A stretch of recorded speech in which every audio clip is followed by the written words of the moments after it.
One class is in session, and these kids are undergoing a brutal beast gene awakening. They inject a highly concentrated serum synthesized from raw monster DNA. A stronger body means a far more terrifying creature will manifest. The moment that chemical hits, the room explodes into pure agony. Bodies twist and break under the strain, except for Yehi. He sits there completely frozen, acting like he cannot feel a thing. The teacher immediately sighs, thinking the boy failed to absorb the serum. But then a massive shockwave of energy detonates, throwing everyone back. He has awakened, and his inner monster is absolutely vicious. Up next, everyone goes through a gene scan to identify their beasts. When Yehi steps up, the crowd expects a giant reveal. But the scanner shows nothing. The entire hall bursts out laughing. They all assume his beast is too pathetically weak to even register. But what they do not know is that he unlocked a miracle. He can actually awaken multiple beast templates, a feat completely unheard of. The system instantly flags his potential to become the absolute beast king. Knowing this, Yehi requests a leave of absence to train home. But his instructor has zero faith in him and doubts his future. The teacher tells him to prepare to repeat the school year. Still, Yehi insists he has awakened a truly powerful bloodline. Seeing the young man's fierce resolve, the teacher finally yields. With his leave approved, Yehi immediately plans out his evolution. He has a decent chunk of cash from selling his late parents' home. Plus, his monstrous companion, Diora, has several free skill points ready. He figures these bonus points came directly from that injection earlier. So he decides to dump his entire savings into more serum. Using the drug is way faster than boring, normal physical training. Stepping into the local warrior center, he is shocked by the crowd. Everyone here has a beast. Luckily, one of Diora's passive skills is detecting hidden monster auras, letting Yehi sense them all. Suddenly, a violent primal fury starts to swell up inside him. But a sudden, gentle tap on his shoulder breaks the trance. A gorgeous, charismatic girl stands there, and he asks about the serum. She finds the request pretty odd since he looks like a beginner. She warns him about the brutal side effects, which surprises him.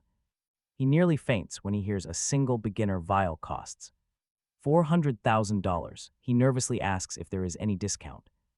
Amused, she hands over her personal contact info, making his day. He drains his bank account to purchase and inject the serum. Feeling incredibly powerful, he decides to test himself in a secret dungeon. These monster-filled dimensions are ranked all the way from E to S. He heads into an E-rank dungeon, completely cleared by other hunters. Standing right before the swirling dimensional rift, he takes a breath. This is his very first step toward absolute dominance, as he steps through the portal. A wild monster rabbit lunges straight at him. With sharp fangs, he took down the beast effortlessly and discovered it was only worth about 1,001. Dissatisfied, Yehi looked for rank 2 beasts. It would be a much bigger challenge. Before long, a giant worm appeared right before him, the perfect target to test his strength. Yehi used his skills against the creature, which fired fangs. Right at him, he dodged quickly, but grew annoyed that the attack tore his expensive jacket. He quickly realized he could not use his full power due to his current body lacking proper training. To compensate for this, he decided to cheat, activating the demonic emperor's bloodline through the Diora. With his boosted strength, he attacked the worm without hesitation and defeated it completely, but then he noticed his sword was destroyed by the creature's poison. Worse yet, he felt starving after expending so much energy on a level 2 monster. Suddenly, a delicious scent caught his attention. The reward was a glowing green magic core that exuded an alluring fragrance. Without thinking, he swallowed the core and felt his compatibility with the Diora increase. He was shocked to realize that these cores were far more effective at boosting his power than the expensive potions he had bought. Regretting the wasted cash, Yehi decided to spend the rest of the night hunting as many monsters as possible. The next day, he left the rift with enhanced compatibility and a few cores to sell, leaving the receptionist thoroughly impressed by the sheer number of rewards the rookie had gathered. Sometime later, a group was preparing to explore a rank D rift, but one of the adventurers injured. Yehi seized the opportunity to get some extra work and introduced himself as Pla, using a fake identity since he was underage and could not legally participate in missions of that level. The group's leader accepted him but told him to just observe, saying the best way To help would be to not get in their way. Thus, the group set off in search of the bloody jade flower located in an oasis protected by rank 2 monsters. Along the way, they were ambushed by demonic rats, but an adventurer named Hood quickly eliminated the pests with his daggers, leaving Yihai. Impressed by his skill, they proceeded on foot as the leader explained that the noise of an engine would only attract the oasis's monsters. Next, he assigned tasks to each team member and warned Yihai that he must remain silent and not interfere. To start their plan, a grenade was thrown to lure out the first sand dragon. However, the blast did not just attract the monster, but also caught the eye of a bald, threatening-looking man, Captain Lin. Defeated the dragon, but a giant claw immediately lunged at him.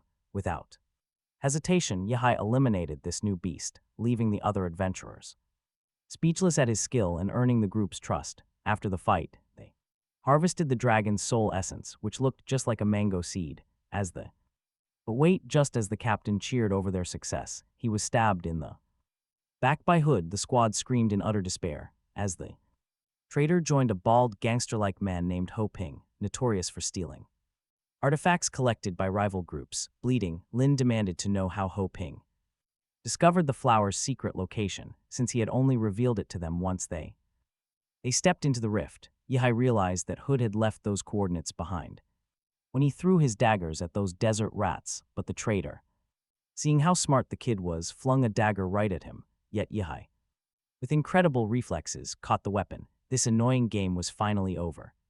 The bald gangster then ordered Hood to quickly execute Yihai. Hood launched a rapid strike, but Yihai blocked it with ease. Next, the desperate traitor tried a sneaky attack, giving the young warrior a perfect chance to test out his brand new skill, blasting the enemy head-on. That sudden display had Captain Lin wondering if this kid was really just a beginner. Furious, Huo Pang demanded to know which powerful family Yihai belonged to, but the young man simply said he was from the demon clan, prompting the gangster to unleash his beastly bear power. Huo Pang swelled up to dozens of times his size, lunging at Yihai, who stood completely still. To avoid getting crushed, he targeted the giant's massive legs. The bear monster swung wildly, but Yihai dodged with blinding speed and absolutely annihilated him with a meteor shower. The massive gangster fell, deflating like a popped balloon. Absolute shock. Before he was completely defeated, though, Huo Pang spat that Yihai's demon would be punished for its cruelty,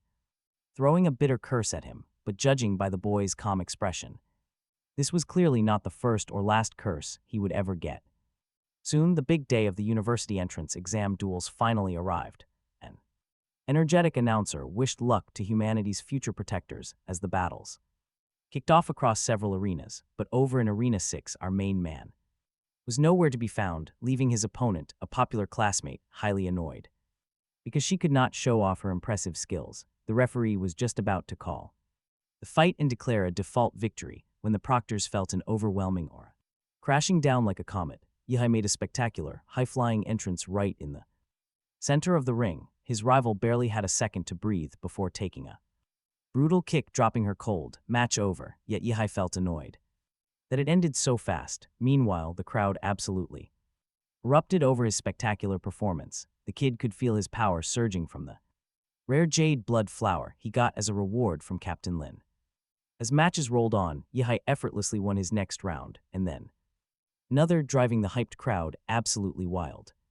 Unbelievable skills. Naturally, his performance attracted several elite university scouts, but showing off his trademark attitude, the kid boldly declared he would only join the capital's top school, instantly driving those scouts away. Still, he remained incredibly confident that he would sweep the entire tournament. Just then, some mysterious suited men approached to reevaluate his martial tier. The lead inspector was utterly baffled by Yihai's rapid growth since he jumped from level 3 to 9 in practically no time. Yihai calmly explained that he had trained like hell for the past 3 months, successfully breaking through his genetic lock. The officials froze in absolute shock and rushed off immediately to report this insanity. Watching them panic, Yihai realized he might have said a bit too much, and while other students received sweet texts from their loving families, he stood entirely alone in the crowd, feeling a sudden sting of loneliness. Meanwhile, his teacher was cheering with all his might in front of the television. In qualifiers, Yihai faced Lu Shuen, a level 8 opponent with a beastly lineage. feared by many as a dangerous adversary. The match opened with Liu Shuen lunging with claws, but Yihai calmly blocked the strike, noting how incredibly weak the impact felt. Compared to Wang's desert strikes, showing zero mercy, he crushed Liu Shuen's hand and delivered a devastating blow that sent his opponent sinking deep into the arena floor. Yihai realized absolutely nobody here could match his level. The stunned crowd fell silent as Yihai looked down at Liu Shuen being carried away. Meanwhile, over at the capital's top university, scouts were already digging into his secret file. In another arena, a brutal battle was already unfolding. Xiaoling, the fearsome queen, in rank 2 of Anning School, faced Kingsu, the untouchable top flower. And school champion, the blonde fighter advanced with zero hesitation. But the brunette easily countered the strike with her magic. Suddenly, she trapped Xiaoling's arm, landing a heavy hit that drove the announcer wild. In response, the school's number 2 unleashed her tiger form and pounced forward like a predator. Unfazed, Kingsu activated another of her family's secret techniques, but the tigress countered with a lethal kick of her own. Their powers collided, sparking a massive hurricane of brilliant light. As the dust settled, Xiaoling stepped from the mist, only to suddenly collapse. Kingsu remained standing, the undisputed victor. Shortly after the quarterfinal drawing took place, Yihai pulled a ball with letter A, pairing him against a massive giant named Shen Jiangyuan. Despite his scary looks, Shen was completely relaxed, even inviting Yihai to watch the next fight together. Side by side, they watched Chu Zhou from Yihai's school win his duel, leaving the rival headmaster devastated. Yihai asked the giant if he could defeat that fighter, since they were both from the same team. Shen Jiangyuan casually bragged that as class president, he could easily crush him and 3 others at the exact same time. But he admitted that Yihai was the only true threat to watch.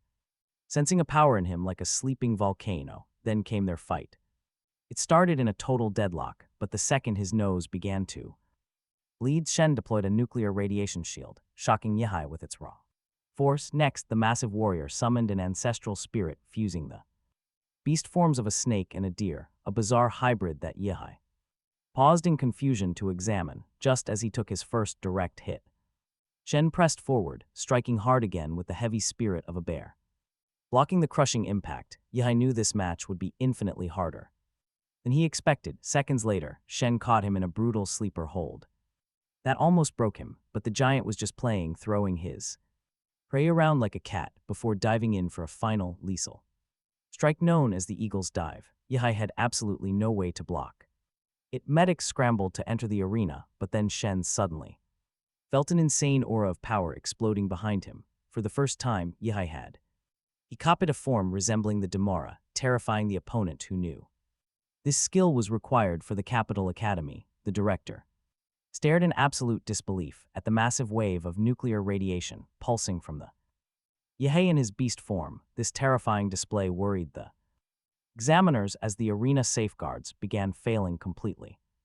Ignoring the danger, the crowd cheered for Yihai's incredible power. Meanwhile, Shen felt blood drip slowly from his own nose and decided to prep a massive combination attack using multiple beast powers. Yihai simply waited for his opponent to approach and countered fiercely, nearly ripping off the giant opponent's entire arm. Driven completely wild by the rage of his transformation, Yihai knew it was time to strike back hard. He lunged forward with sharp claws but was caught by Shen's block. Then the brute grabbed his back, nearly crushing him to death. Yihai gathered all his strength, but before delivering a final strike, he was stunned by Shen's sudden surrender. This unexpected move left Yihai completely frustrated. Without releasing his full strength, he reverted back to his original human form. Naturally, the crowd went absolutely wild, celebrating his latest victory, and showed Shen zero mercy, quickly turning his defeat into viral memes on messaging apps. While Yihai's performance went viral all over social media,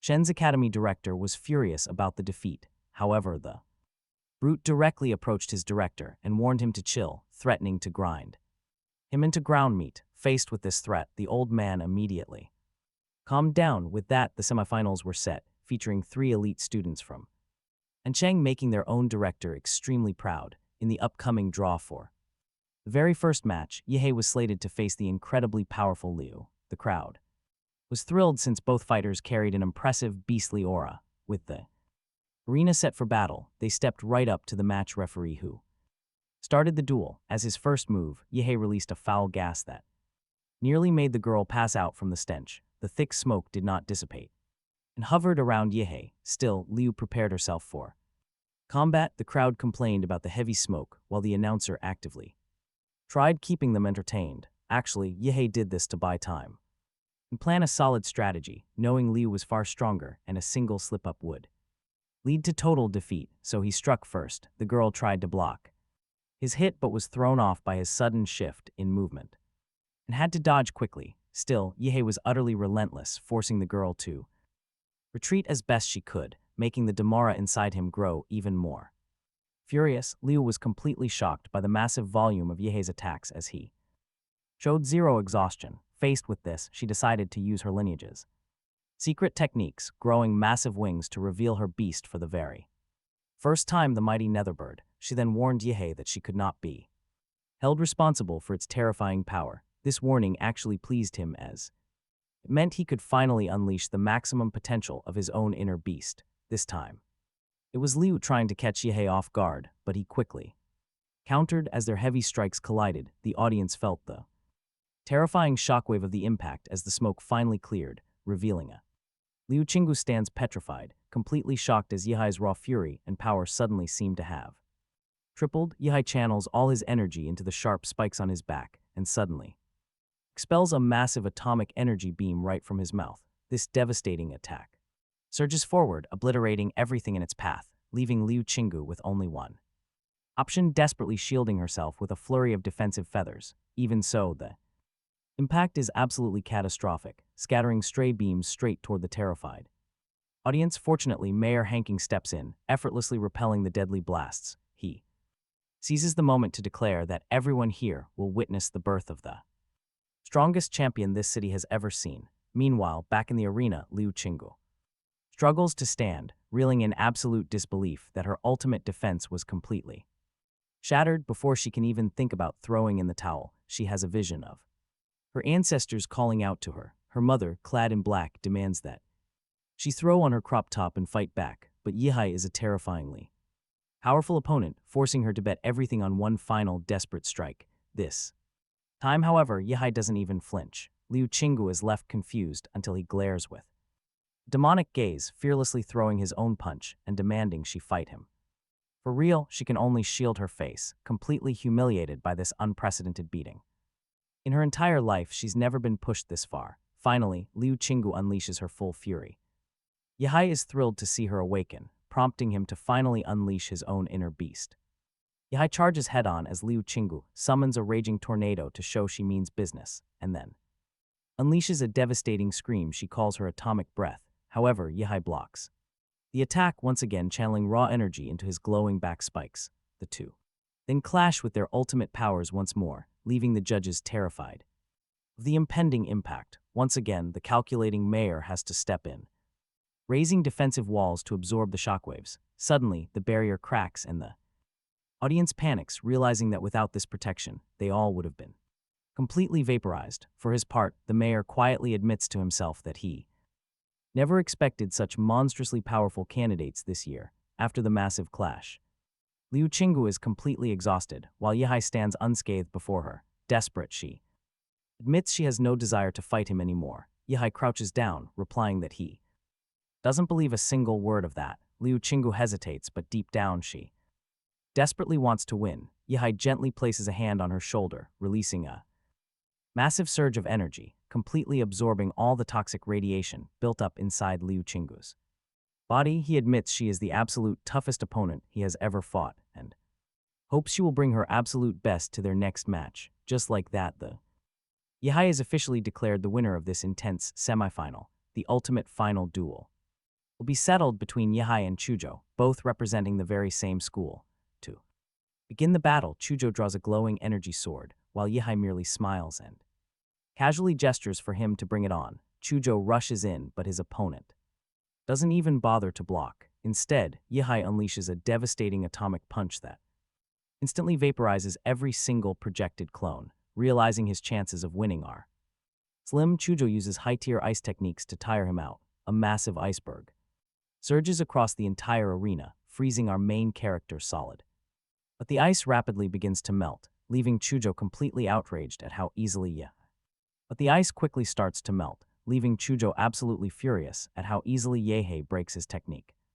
Shattered the lock, confronted with this, he decided to unleash his absolute deadliest secret technique. The clash left Yehei with just a tiny scratch, but Chujo's blade was pulverized. Game over. His opponent surrendered immediately without any hesitation. The crowd went wild, absolute madness. His epic victory spread like wildfire across the entire city, cementing him as the strongest rookie in exam history. Right in the center ring, the presenter showered our newly crowned monster with praise. But Yehei made sure to dedicate his massive win to the teacher who believed in him. Watching from home, his old master was deeply moved, blinking back tears. Up in the stands, the principal was practically begging to be mentioned too. To secure that $10 million scholarship, Yehei gave the school some promo. Finally, he grabbed the microphone and boldly thanked himself, stating that if you do not love yourself, nobody else will. Suddenly, the system dropped a massive reward on him for hitting his major milestone of becoming the #1 top-tier fighter. Once the ceremony wrapped, Yehei desperately tried to dodge the paparazzi who were already spreading wild rumors about him, dating girls from school. Sneaking away, he slipped into a completely abandoned gym, the perfect quiet spot. Here he could inspect his newly unlocked powers, but his peace was suddenly interrupted by some mysterious detective-looking guy who congratulated him on the big victory. The stranger introduced himself as an agent from Huadu College, saying he was very interested in discussing a specific issue with the boy's genetic traits. This caught Yehei off guard, especially since his power actually came from Demora. The agent then asked if he knew anything about his father's true DNA. Sliding a thick envelope out of his briefcase, it held a shocking secret about the simple taxi driver. Yehei read all about the classified Prometheus project, which studied genetic mutation before a major disaster forced everyone into hiding. Connecting the dots, he realized his father was one of those top researchers, meaning Yehei himself was essentially a lab experiment. The agent quickly reassured him, explaining that everything was fully under control, even though the boy was not. Worried, the college wanted to protect him. After the mysterious man left, Yehei decided to focus on mapping out his legendary, bright path forward. He fired up the system to find his new skill, but wait. Creepy D-rank summon emerged, a giant humanoid, staring at this strange beast. Yehei got a wild idea. Why not merge his monsters to become the king of all beasts? Meanwhile, miles away, a stern-faced, serious man was on the phone, ordering his assistant to cancel his entire work schedule. His sole priority was finding his brother, who had vanished into a rift. The crushing guilt of failing the promise he made to his mother was eating him alive. But then, a live news broadcast of Yehei caught his attention, sparking his deep interest in this young prodigy. Meanwhile, Yehei received a letter from Chujo, inviting him to raid a new C-rank rift. Discovered by Huadu, he was annoyed. Why did he not just send a text? Over at Red Tree Mountain, a crowd of hunters watched the portal take shape. Yehei met up with Chujo, who immediately sensed that the boy got stronger. Completely unaware of his massive recent level up, Yehei learned they were both headed to the same college, silently noting that Chujo was a peculiar fellow. Cut short when the rift finally split open, letting a sinister monster creep out to welcome them. Hyped up, one of the fighters urged the team to charge the beast. Startled by the stampeding crowd, the creature tried to run. No chance, he was instantly taken down. In they went, and Yehei caught a heavy stench of fresh blood. Suddenly, endless beasts began pouring out, and the hunters didn't hesitate. They charged, putting their combat school training to the test. When Chujo swung his blade, Yehei saved him from a sneak attack. Chujo was totally stunned, watching his powerhouse friend effortlessly shred through monster after monster. Soon, a signal flashed. The boss monster was dead. Meanwhile, as Chujo was counting their casualties, Yehei walked up carrying a massive pile of beast cores, asking for a hand. Chujo gladly lent him his subspace storage ring. Just then, other fighters approached, including a massive burly man who had backed them up earlier. Realizing Yehei was special, he introduced himself as Wuan, offering him an elite S-rank contract with his guild, the Silver Wolves. Talk about a massive break. No wonder the others were turning green with envy. Insanely famous. Right after, a tiger-riding woman from the elite Chengda guild scouted Yihai as well, offering him 15% of their monthly haul. The other hunters lost their minds, shocked by how insanely generous that deal was. No deal. Yihai turned them down, having zero interest in joining any team. The guild leaders respected his choice, saying they would keep an eye on him. Later on, Chujo and Yihai climbed up to a high mountain peak. Scanning the area, they spotted massive giants harvesting what seemed to be roses, despite there being no actual plants nearby. Yeah, admitted he could not wait to grow strong enough to fight them, though Chujo prayed they would never have to run into those terrifying monsters.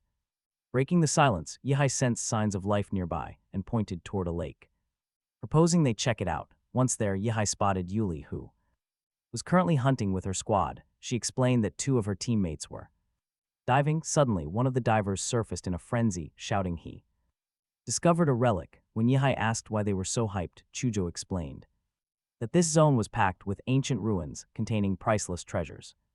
Seeing the new guys, the greedy diver instantly wanted to silence the witnesses.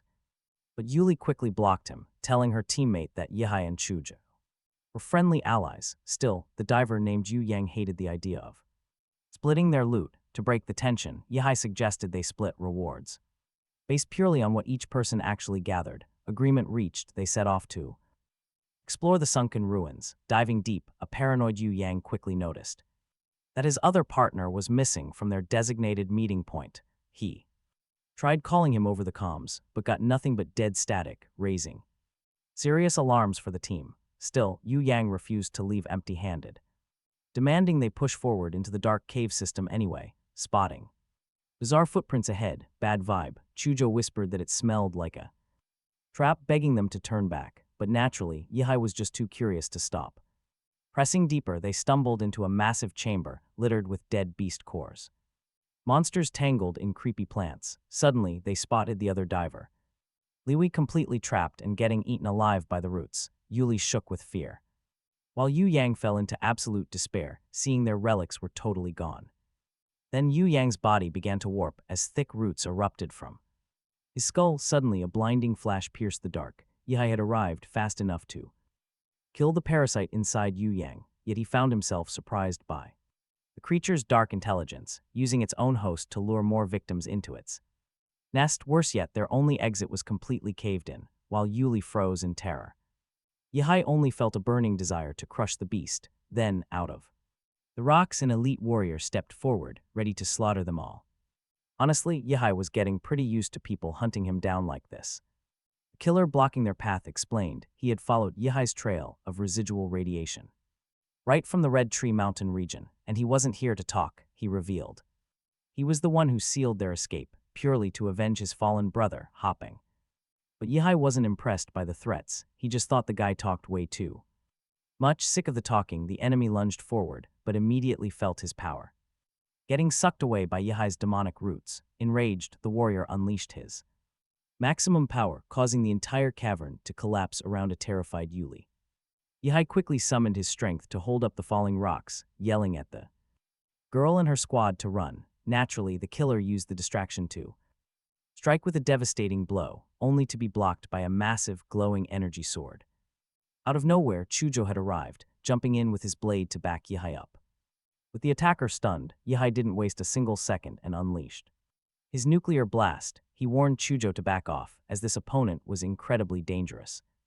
Above, the other fighters watched the lake water boil and churn violently. Suddenly, Chujo broke the surface entirely alone, leaving Yuli terrified for Yihai's life.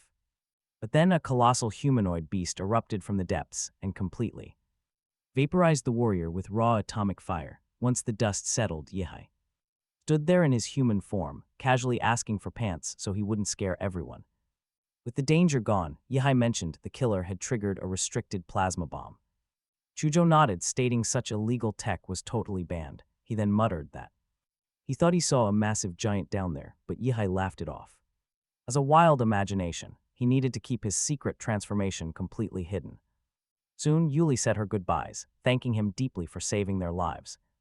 While Yihai headed back out to hunt, talk about a grind set, later they reached the gates of the Red Tree Mountain region, shocked to see it transformed into a bustling trading post. Walking up to the nearest exchange desk, Yihai nearly cracked the counter in half with his massive sack of loot.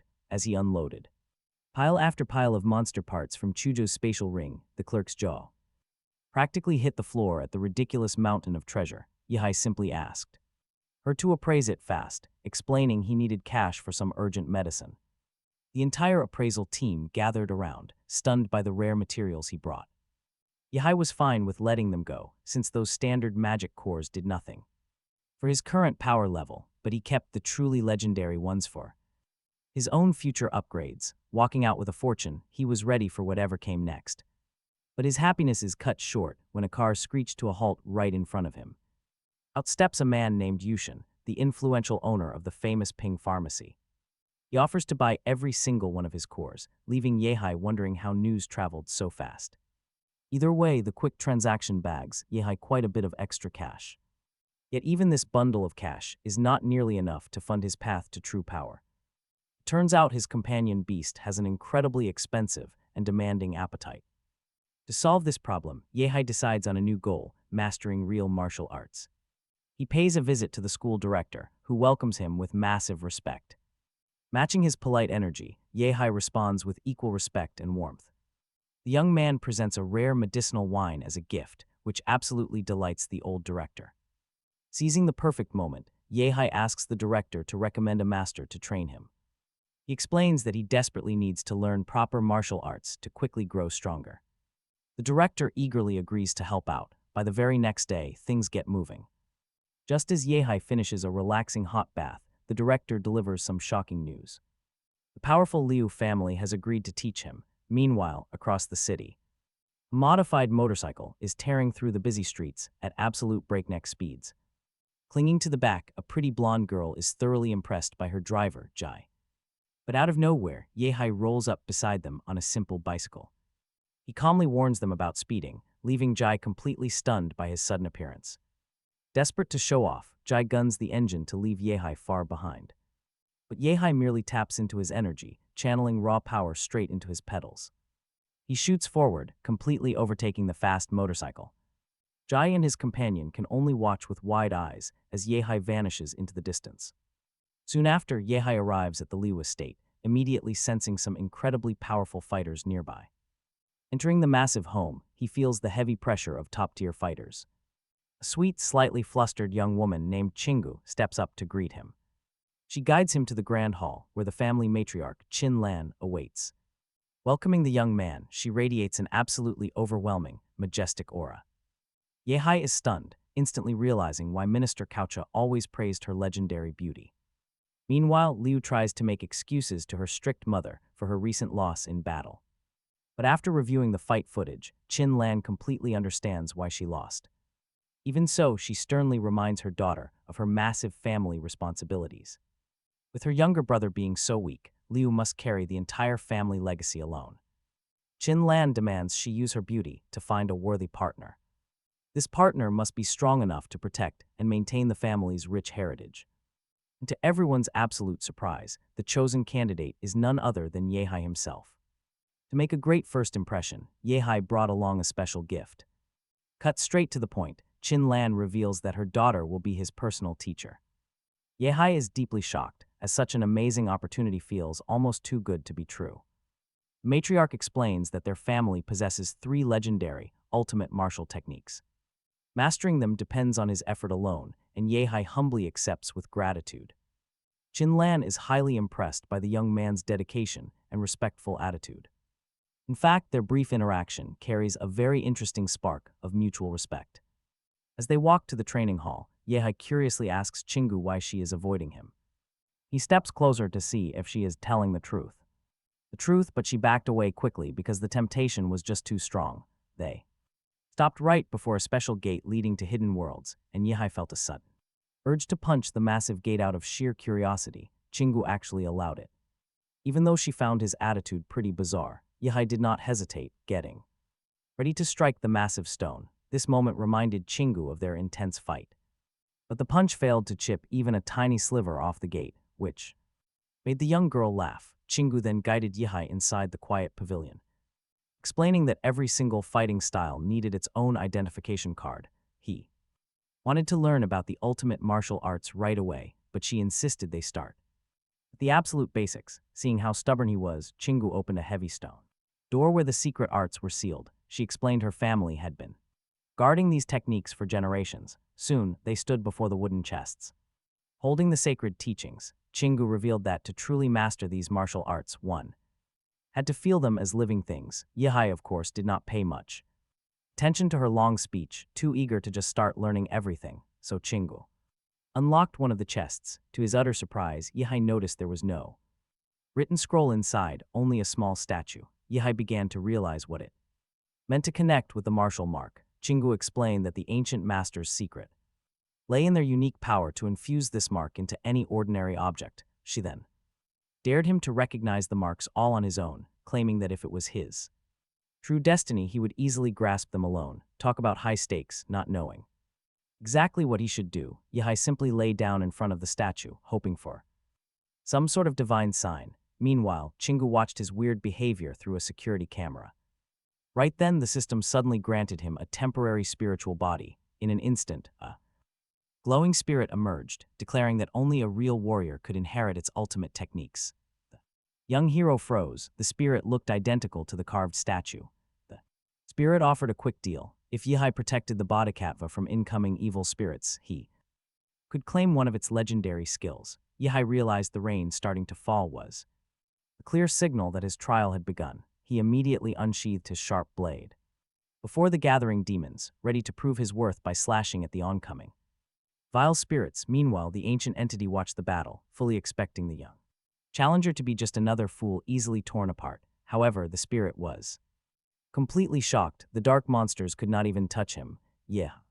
Quickly realized that the system was keeping him safe inside this spiritual domain, leaving him incredibly pleased with his totally invincible body. The shocked statue spirit tried to figure out how this rookie remained completely immune to the deadly martial marks. Heavy pressure, but Yihai just smirked and called himself a very hardworking student. The old ancestor kept its promise, offering to grant him a hidden skill sealed deep within a mysterious well, but the second it started explaining the dangerous evil in the flesh technique, Yihai dived straight down, not waiting for a single word. Classic Yihai. The spirit stood frozen at his sheer recklessness, yet realized this kid was truly something else. It brought back memories of its own days as a hero, living on the edge, and using that exact same power to slaughter terrifying S-rank monsters. But with constant use of that forbidden skill, the ancestor had slowly lost its mind, causing the tragic deaths of everyone close to it. Out of deep guilt, it chose to die, transferring its applying the martial mark to the statue triggered a swarm of pursuing evil spirits. Only by defeating these spirits could someone prove worthy of the dark skill. Meanwhile, in the control room, Qinlin and her daughter watched Yihe closely. Qingsu stood there completely speechless as the boy's physical body reacted. He was about to pass the very first test. But then Qingsu noticed something strange happening to the young cultivator. Instead of looking happy, he was suddenly in pure agony. Qinlin explained how her own father had once tried the same ritual. That failure had left him terribly crippled, but then a sudden shock hit them. But he woke up perfectly safe. Qingsu let out a sigh. Yeho was deeply grateful to the ancient statue for this new destiny. It was up to him to uncover the truth of these secret realms. Even though he kind of cheesed the trial, he still got the skill. This insane power-up basically doubled his combat capabilities on the spot. The two women entered the chamber, both stunned by his record-breaking speed. To satisfy their curiosity, Yehe offered to show them what he could do. He unleashed his power, leaving Qingsu totally jaw-dropped. Seeing his terrifying dark aura, the proud matriarch almost started crying. Qingsu eagerly asked if he wanted to learn even more family arts. Her mother, however, internally panicked at how easily she gave away secrets. Spotting the maternal side-eye, Yehe smoothly declined and wrapped things up. Qinlin offered him a luxury car, but he had something else in mind. He preferred a motorcycle. Meanwhile, Jai walked through the massive estate. He was pumped to meet the legendary expert who saved his family. He just hoped he would never see that annoying bicycle guy again. Right on cue, a motorcycle roared past, almost blowing Jai off his feet. Jai spun around, jaw dropping as he recognized the crazy rider. Back at his apartment, Yehe snacked on some monster cores like candy. Feeling his stats surge, he decided to evolve his main monster summon. But feeding it those plant cores changed everything. An unexpected genetic mutation option popped up for his beast, Demora. Yeha hesitated for a second, but then decided to just go for it. The system began rewriting Demora's genetic code right then and there. Reaching 100% wild trait would turn her into something cosmic. A celestial rank power-up, Yeha was absolutely thrilled. But his celebration was cut short by flashing lights outside his window. Troops had flooded the streets, making him wonder if he was next. He tried to play it cool, since nobody ever visited this apartment. But then a completely random woman materialized right on his high-rise windowsill. She looked pretty annoyed that her stealthy entrance had been totally ruined. Having zero time for uninvited guests, Yeha immediately aimed a finger at her. Meanwhile on the streets, the authorities cornered their main suspect. Refusing to surrender the golden gene, he resolved to make a final stand. He tried to protect Yao, but she plummeted right beside him like a comet. Seeing her completely charred, Zhou Yi was horrified. Reduced to charcoal, the woman still reported that her mission was already complete. With the job done, they dropped a smoke bomb and escaped down into the sewers. But just as they thought they were safe, Yihai blocked their path, demanding answers. Joy was furious they were found. Meanwhile, Yihai demanded justice for his ruined home. Yihai scanned their spiritual energy, eager to test his newly unlocked abilities in combat. The man had zero time to react, leaving his armored female partner in total shock. Shocked by Yihai's technique, her partner instantly transformed into a raging rhinoceros. The beast put on a massive show of strength, charging forward to gore Yihai. Yihai was actually starting to enjoy this, but the woman tried to flank him. With one powerful flick, he easily blew her back and ordered her to get out. Losing his mind over his partner's failure, Joy charged at Yihai with everything. As Joy unleashed his full power, Yihai counterattacked, surprised by his opponent's defense. The enemy's durability had skyrocketed. Now, the rhinoceros monster felt ready to finish him. But Yihai easily slipped out of his line of sight, completely vanishing from view. Suddenly he reappeared, transformed into a massive, terrifying beast. He easily overpowered the rhinoceros, making Ye instantly regret confronting him. But wait, she is not backing down, pulling out a sharp molecular wire. She whipped it around his neck, slicing his head off. Ye sighed in relief. She thought she had actually won, but then she saw a blinding, infinite light. Yihai stepped out of the smoke, finding the heavily injured Joy on the ground. Ready to end this once and for all, Yihai approached. Before dying, Joy spoke. The man revealed that you had hidden the golden gene right inside Yihai's house. This guaranteed he would be hunted forever. Hearing this, Yihai made his choice. He ended his enemy's life, deciding to clean up before the police arrived. But the destruction was simply too massive. Back home, Yihai was incredibly relieved. His Aunt Chin had already handled the police. Now, he needed some real answers. He focused on solving the mystery of the golden gene, examining the container. He recognized a symbol. It matched the Prometheus file he got from Huadu. This meant the pair had stolen the high-tech item directly from Laser Bird. They stole it from the biotech giant Laser Bird, but with his home ruined. Yihai decided to pack up and move to a hotel, leaving zero clues behind. Meanwhile, inside the Swan Lake secret realm, a squad of warriors patrolled the area. Suddenly, they spotted a massive horde of terrifying monsters heading straight for them. Led by a supreme blood-eyed beast, the group fled to warn authorities. But the giant creature had absolutely no intention of letting anyone get away alive. Its mighty roar hurled massive stones, crushing them before they could even finish their radio call. Immediately after, the beast sent all of its monsters toward the rift. As the terrifying news reached the public, absolute panic and despair swept the city. The military rushed to the scene. Meanwhile, desperate government officials scrambled to act. Authorities summoned all available warriors, and the worried mayor prayed. Huadu would send a legendary master to save them, but the neighboring city was facing its own crisis, currently under siege by dangerous S-rank monsters. Now the city's leader had to rely solely on his own forces. To protect their home, Yihai was training with Chu Zhou when they received the alert. They immediately joined the fight, while Luing was strictly forbidden from helping. She was banned from the battle by her mother, who cared only about their legacy. Frustrated and angry, the girl stormed out. Qinlin then ordered her housekeeper to prepare for their evacuation to another safe city. She also instructed them to send a message directly to Yihai, believing the time had come to test the young man's loyalty. That day, even veteran warriors Gathered in the secret realm to defend their city, armed with strength and determination, they led the young ones against the incoming enemies. Meanwhile, the armed forces positioned themselves strategically right at the entrance of the rift, and the mayor held on to the desperate hope that his men would return alive.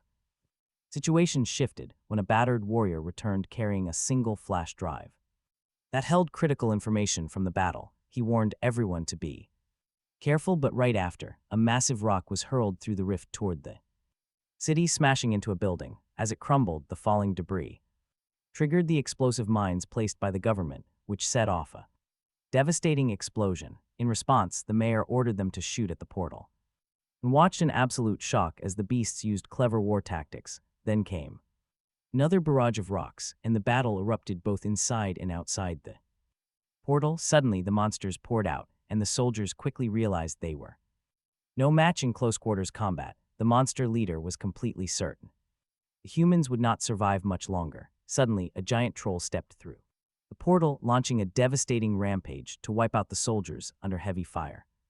But get this, right at that critical moment, Yihai arrived on the scene, determined not to let these beasts destroy the city that welcomed him. He lunged at them, fueled by an absolute, uncontrollable rage. His school friends were already in the thick of it, giving everything. Chujo felt a surge of pride seeing generations of warriors battle together, until a tank was hurled directly at him, but he effortlessly split the heavy vehicle in two with his sword. Nearby, young Xiaoling stood frozen by the troll's sheer size as it swung a massive sledgehammer to crush them, but the blow was blocked in an instant by Yihai. The young warrior leaped right over the monster's mouth and struck hard, sickened by its foul breath. Seeing this, Lu Xin mistook the clash for monsters fighting each other, but Chujo corrected her, explaining that the kid was actually their absolute best hope for victory. With their survival on the line, Yihai ordered his friends to defend this sector while he dashed off to save others, searching for the areas with the densest clusters of monsters. Elsewhere on the battlefield, as rifles failed to pierce their skin, soldiers charged with bayonets only to be stopped by the giant tusk of a mammoth beast. Terrified men begged for retreat, but their captain roared to press forward, bravely slicing down a beast with his blade. Just then, everyone saw the phantom spirits of Yihai's technique materialize, hungrily swallowing up the terrified monsters as he unleashed the devastating powers of the Demora. Across the other fronts, the warriors realized the enemies were trying to trap Yihai. They immediately rushed to assist him, knowing he was the only one who could save them, as Yihai wreaked havoc, killing monsters while Mayor Wenking did his part, raising massive earth walls. He knew, however, that this entire war would only end with the absolute elimination of the leader. Suddenly, a rogue beast breached his defenses, but it was quickly struck down. However, a truly colossal and terrifying beast soon began slowly emerging from the glowing portal. The mayor recognized it as a high-tier crocodile, concluding that the monster leader was finally on its way. Facing the creature, he unleashed his most devastating powers, only to be met by massive earthen spikes that destroyed several city blocks. Luckily, Mayor Wenking knew the species well. Noticing that the creature had not fully emerged from the portal yet, he immediately decided to launch another quick attack, but the opponent was incredibly resilient and managed to adapt to the situation. Suddenly, the mayor was stalked by bloodthirsty eyes and was grabbed by a massive, ape-like creature that lay hidden among the sharp spikes. The beast, determined to wipe out humanity, violently slammed the helpless mayor into the ground, but before it could deliver the fatal blow, the beast felt an explosion suddenly detonate in its hand, for Mayor Wenking refused to go down easily, having unleashed another powerful attack against the beast. Yet the giant ape did not budge. Confident that humanity could never match its immense power, it ordered the mayor to bow, but was shocked to find that the man showed absolutely no fear.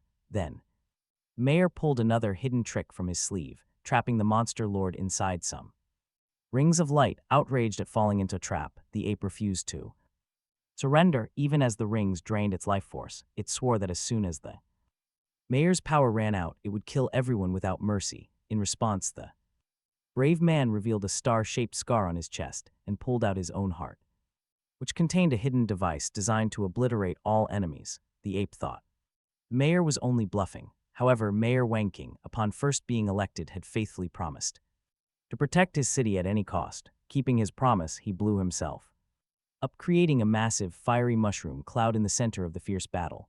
Both soldiers and the warriors present stood in awe of the mayor's sacrifice. Everyone watched the colossal blast, as if they were attending a massive funeral for the greatest hero in the history of An City. The blast had almost completely destroyed the beast, but what remained of the creature still threatened to regenerate and return to slaughter them all. However, this fierce, deadly battle was not yet over for Yihei. Our hero quickly prepared a nuclear attack within his giant mech, leaving the opponent in a desperate, pitiful state. Then Yihei's giant mech Demora violently struck again, hurling the creature several meters back. Despite suffering such immense and highly devastating damage, the creature still found the strength to charge straight at our hero. Even torn completely to shreds, the beast still managed to crack Demora's heavy fist. Realizing it stood absolutely no chance of winning, it turned to run, burning to avenge the mayor. Yihei refused to let it escape, unleashing a radiant pulse that shattered the beast once and for all. Yet, even after that blast, Yihei sensed something was amiss. Realizing the ape was hiding somewhere, grief washed over him for not arriving soon enough to save Mayor Wanking. Scanning the area, he spotted fresh tracks on the ground, instantly firing a heavy blast of nuclear energy. Still, the stubborn ape managed to summon a blazing sphere of fire, charging with all its remaining strength. Yihei blocked the desperate strike, finally shattering the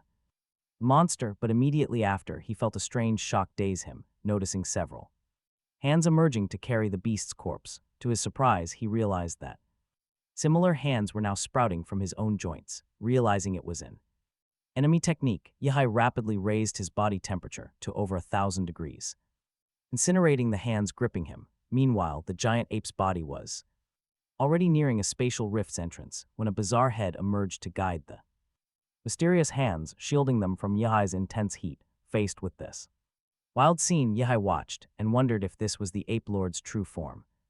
The monster's screech still left Yihei dazed, but he wasn't about to show any mercy after the massive havoc they wreaked on the city. Gathering his power, he unleashed a devastating beam, and the crowd watched as both the monsters and the massive rift vanished completely.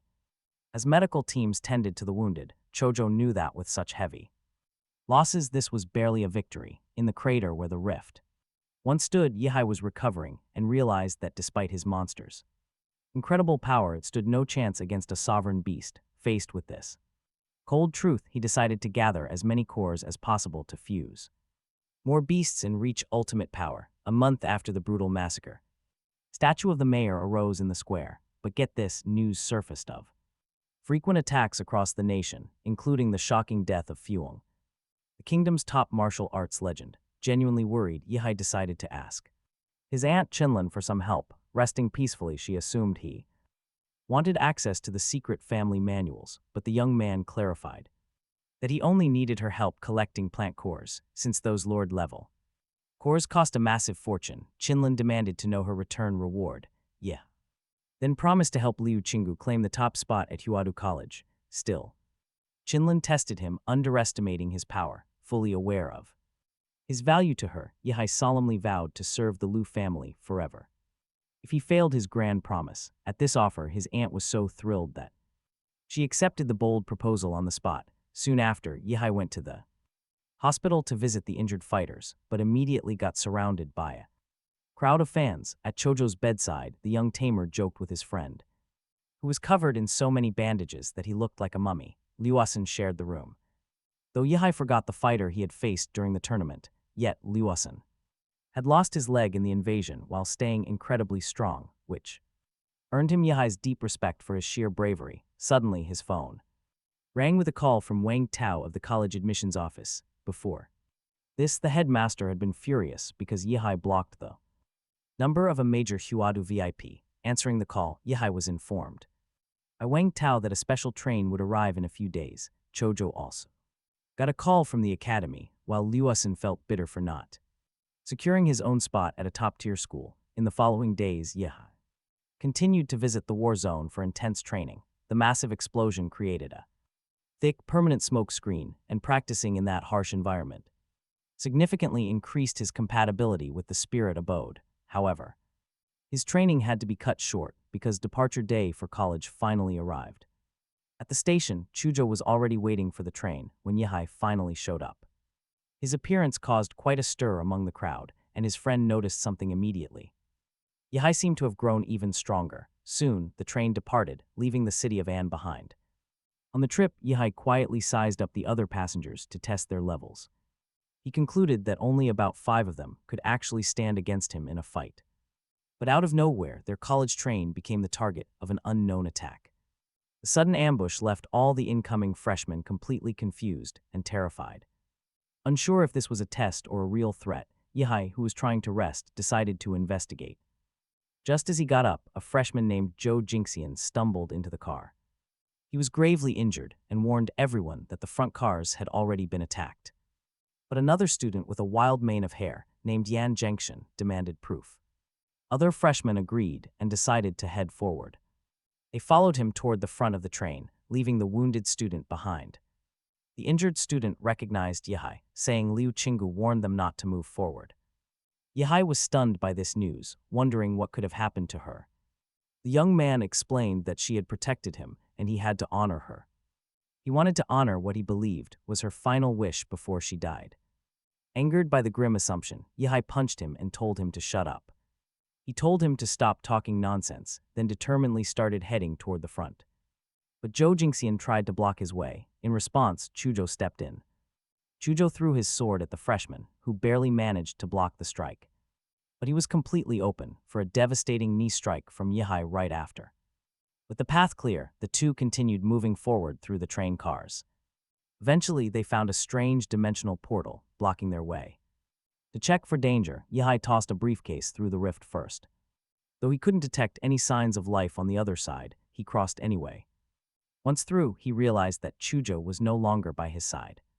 Yihai spotted a faint trail of light and followed it to a destroyed city. Seeing no signs of life, he leapt onto the roof of a high building. He unleashed a massive burst of power to force the hidden enemies out. This sudden surge of energy was immediately felt by a few hidden students. Among them, a wounded Liu Qinggu realized that Yihai had made it through. His plan worked, and a weird figure in a pig mask crept up from behind. Recognizing it was just a mask, Yihai immediately lunged at his face. He tried to blast the enemy's face, but the attacker barely even flinched. Instead, the masked fighter retaliated, driving a sharp machete deep into Yihai's abdomen. But the killer didn't expect Yihai's healing factor to be absolutely insane. Yihai used that brief hesitation to force the pig mask wide open. He vomited nuclear energy directly inside, unleashing an attack the man couldn't survive. Inside the ruined mask, he found a pendant, confirming this was all a test. The machete in his gut dissolved into light, but there was no time to rest. An arrow whizzed toward him, but Yihai shattered it with a single glance. A new enemy revealed himself, firing a volley of glowing magic arrows. The projectiles hit him head-on, but it takes way more than that to stop him. He activated a monstrous armor, unleashing power so intense it caused his entire building to collapse. From a safe distance, shocked freshmen watched the rising dust. Amid the massive heap of rubble, Yihai scanned the area and spotted his attacker. The assailant wore a strange rabbit mask, suggesting this might be some kind of zodiac-themed assault. Despite those glowing red eyes and cute face, this new enemy was far from friendly. The rabbit enemy immediately charged forward. He showed off surprisingly advanced kung fu, almost landing a lethal spear thrust. A solid wall of ice suddenly materialized right in front of him, blocking the spear blow. The rabbit fighter was cornered as Chujo suddenly stepped onto the battlefield. Ready to strike, Chujo watched as the nimble foe dodged and launched a counter spear strike. Tired of playing games, Chujo instantly summoned a powerful creature to end the fight. The summoned beast's sheer presence left the rabbit fighter frozen in absolute terror. Moments earlier, all hope seemed entirely lost.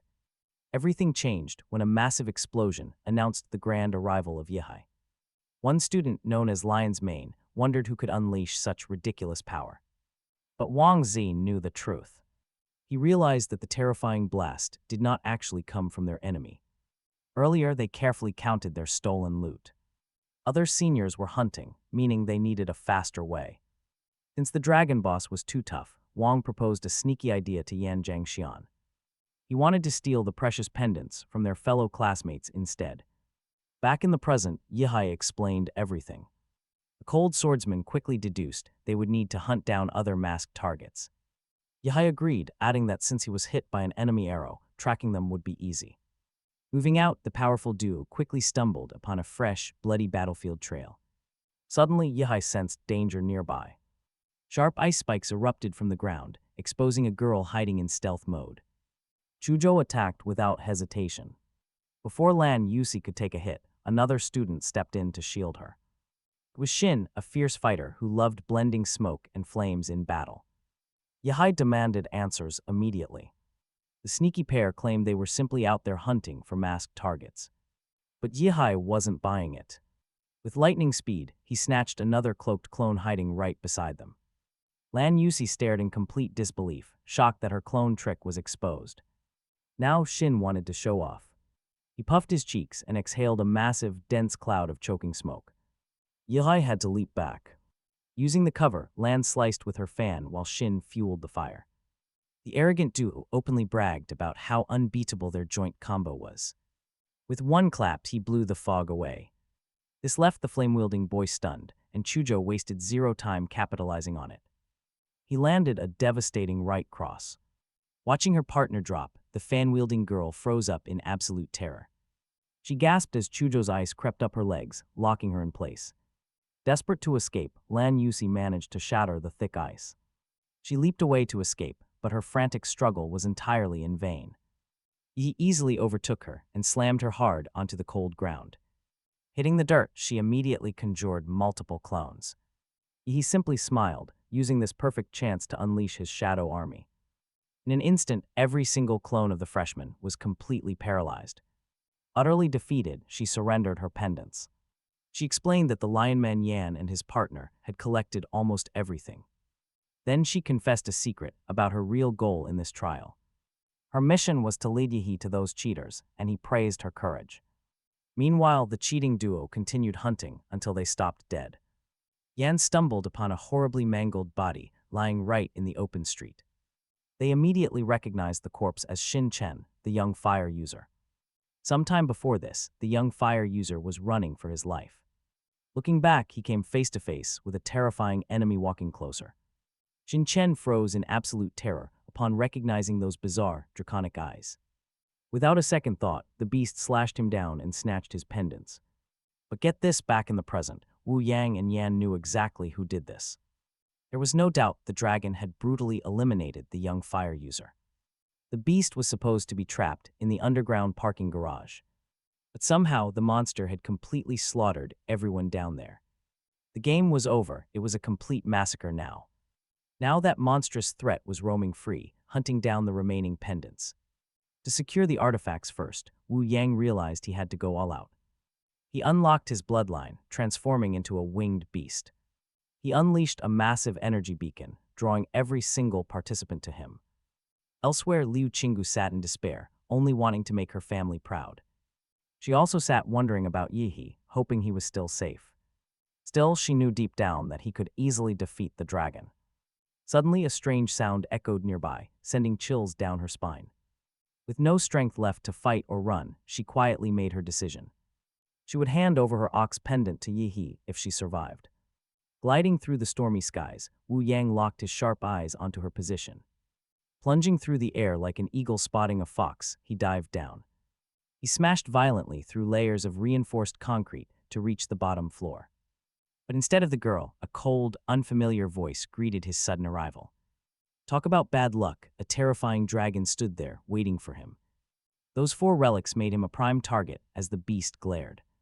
No escape, sensing the barrier, he knew he had to stand and fight. He barely raised his guard before the dragon charged forward with its sword. Meanwhile, in another part of the ruins, the lion-hearted Yan faced his opponents. Chuzhou stepped up alone, determined to test his newly awakened strength. Yan charged like a wild beast, while Chuzhou readied an icy counterattack.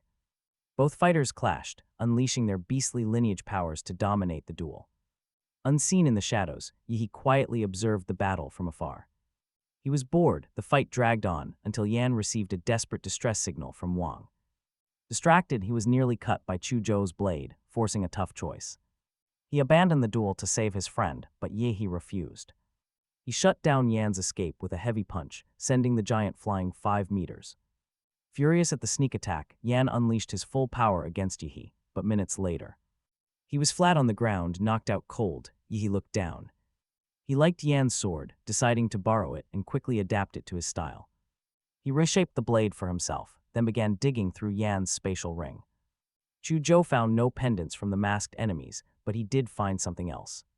It was a strange new pendant, pulsing with a weird, repeating signal. Wang was completely exhausted, having poured everything into hitting the dragon with his nail. But even at the cost of his own arm, he had still fallen agonizingly short. He couldn't reach its heart. Staring down the beast, he had to accept defeat. He accepted defeat to Shenlong, feeling the beast's blade plunge straight into his chest. Nearby, Liu desperately crawled toward the terrace, trying to escape. She knew she was Shenlong's next target, praying he would arrive in time. She desperately tried to ignite her ghost bird bloodline, but her body gave out. She collapsed, completely powerless to continue, and right then, she saw the beast approaching. With the monster looming over her, she fired off a final signal to warn Yi. She wanted to warn him, but the monster's murderous eyes flared again. A massive explosion rocked the terrace. Liu watched in horror as the giant blade plunged down. As the blade descended, Yi suddenly burst onto the scene, keeping his sacred promise. He slammed into the beast with a strike so violent the entire building shook. Yi barked at Liu to run east where others could protect her. The dragon turned to face him, and Yi spotted Wang's nail still in its chest. Their brutal clash began, and Yi was thrilled to finally face a worthy opponent. The dragon went utterly wild, catching Yi off guard with its raw speed. Shaking off the shock, Yi immediately flared his terrifying atomic power. He called forth his demonic armor as the shockwave of his transformation erupted. It shattered part of the dragon's mask, but its power only seemed to surge higher. Suddenly, the beast sneered, striking him with a brutal blindside from behind. But Yi was too fast, catching the descending blade right between his teeth. Clenching his fist, he delivered a skull-shattering uppercut that rocked the creature. Seizing the moment, Yi launched a barrage aimed directly at its vitals. He targeted every weak spot, exploiting the opening Wang's nail had left behind. The dragon's grip slipped, dropping its sword. Yi prepared his absolute final strike. He unleashed a devastating punch that whipped up a massive, howling tornado. This violent gale came from Lan Yuxi's fan, which he had cleverly borrowed. But he wasn't done yet. He wanted to bash the monster's face in completely. To deliver the ultimate humiliation, he poured everything into a relentless barrage of fists. He hammered the weakened dragon until it was practically cemented into the concrete. Crushed into the rubble, the beast still growled with an undying urge to slaughter. Unmoved, he delivered the killing blow and ripped the dragon pendant away. As Yan grieved his fallen comrade, Yi and the group gave him space. In the quiet aftermath, Yi stepped forward and claimed the coveted ox pendant. Liu had gathered and arranged all the mystical artifacts in zodiacal order, yet Yi was completely baffled when absolutely nothing happened. Right then, Yan explained that the dragon pendant was useless, since its only purpose was to eliminate other pendant bearers. Armed with this crucial knowledge, Yi took off the pendant, and magic finally manifested, ripping a massive smoky portal wide open in the sky, unveiling a giant yellow eye that instantly dragged him inside before he could even react. Suddenly, all the exhausted students woke up back on the Huadu train in sheer disbelief that they had survived. A mysterious voice boomed, announcing the entire ordeal. It was only an entrance test. First place went directly to the trio who successfully collected all 12 zodiac pendants, but the absolute top reward for enrollment went to Yi for his incredible performance throughout the trial. Sending shocked whispers echoing through the crowd, for his victory, Yi earned a bonus. Gachapul instantly summoning an overpowered level 13 vampire, though Yi was thrilled. With his new ally, he was suddenly approached by Wang and Yan. Wang asked him if he actually beat the colossal dragon, and Yi calmly confirmed that he did not just win, he completely slaughtered the beast. Wang then revealed his plans to start a brand new university club and wanted Yi as its president. He wanted to shatter the school's old traditions for once, stopping elite freshmen from Huadu from always dominating the top spots, which instantly fired up the surrounding students, boosting their confidence. Yet, despite their sudden cheers, Yi stood firm, flatly stating that he preferred to forge his own path. Despite the rejection, Wang handed him a card sealing the start of an epic future partnership. When the Train rolled into Huadu. He was blown away by the city's scale. An assistant guided the students through a private VIP corridor where they first saw the breathtaking airship that would take them straight to campus. Once on board, he casually poked Lu, but she quickly reminded him that her family forbade them from getting too close, despite their arranged engagement. She warned him to watch his hands, unless he wanted to lose a finger. He shrugged it off, simply wondering why they even needed a massive flying ship. Lu explained that their academy floated high up in the clouds. With that, they soared towards the Sky City. Along the way, the ship cruised through a colossal electromagnetic barrier, which he realized kept dangerous demonic beasts away. After landing, the new students rode a futuristic elevator up to their dorms. He was thrilled with his spacious apartment, eagerly exploring every single corner of his luxurious suite. Right away, he pulled out his phone to order evolution items for his vampire, which a drone delivered in seconds. After feeding the beast cores to his summon, he began feeling a strange physical shift.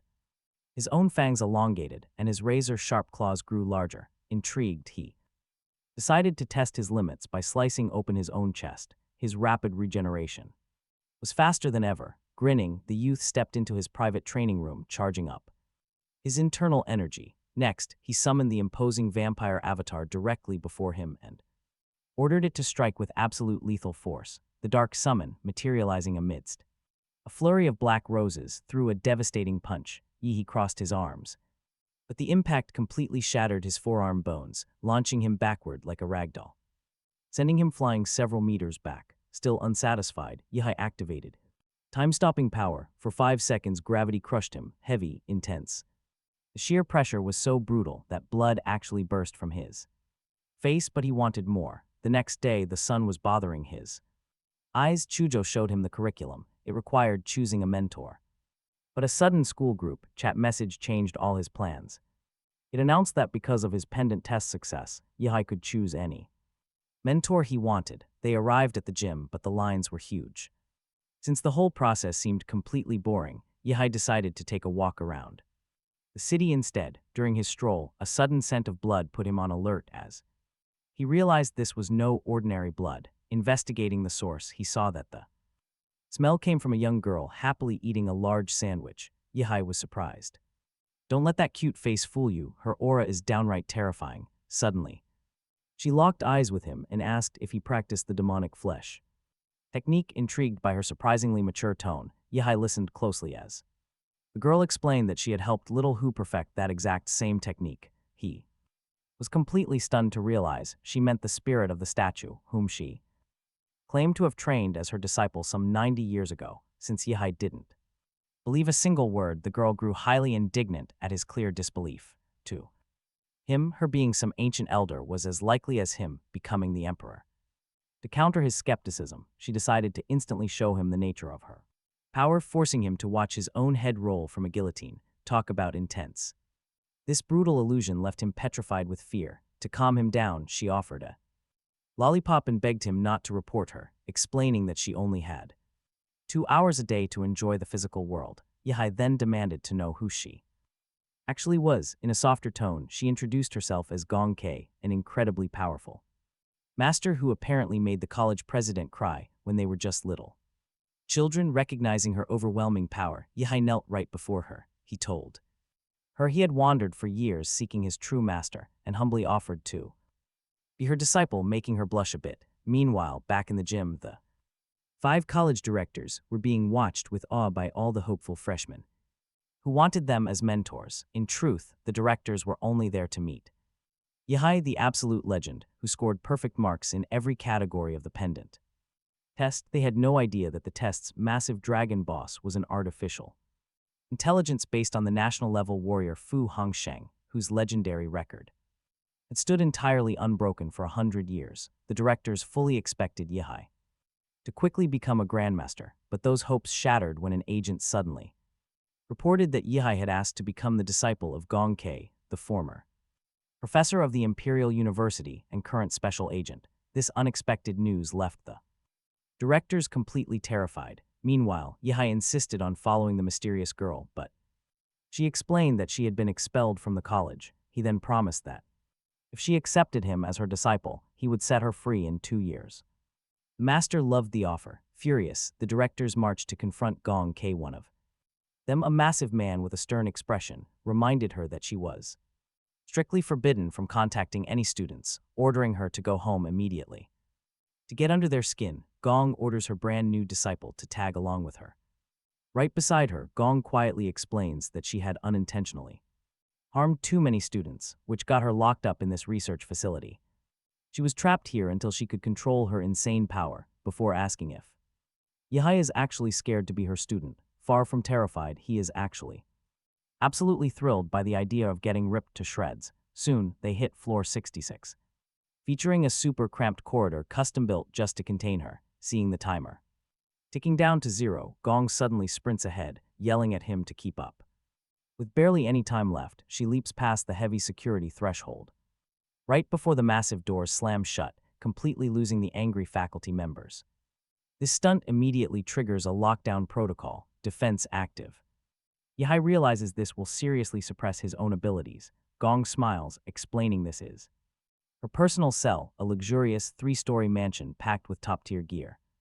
Meanwhile, President Zaijin handles the outraged board, fiercely defending Yihai's choice. He reminds them their ultimate goal is producing a true savior for humanity, meaning they have to let the kid train under her.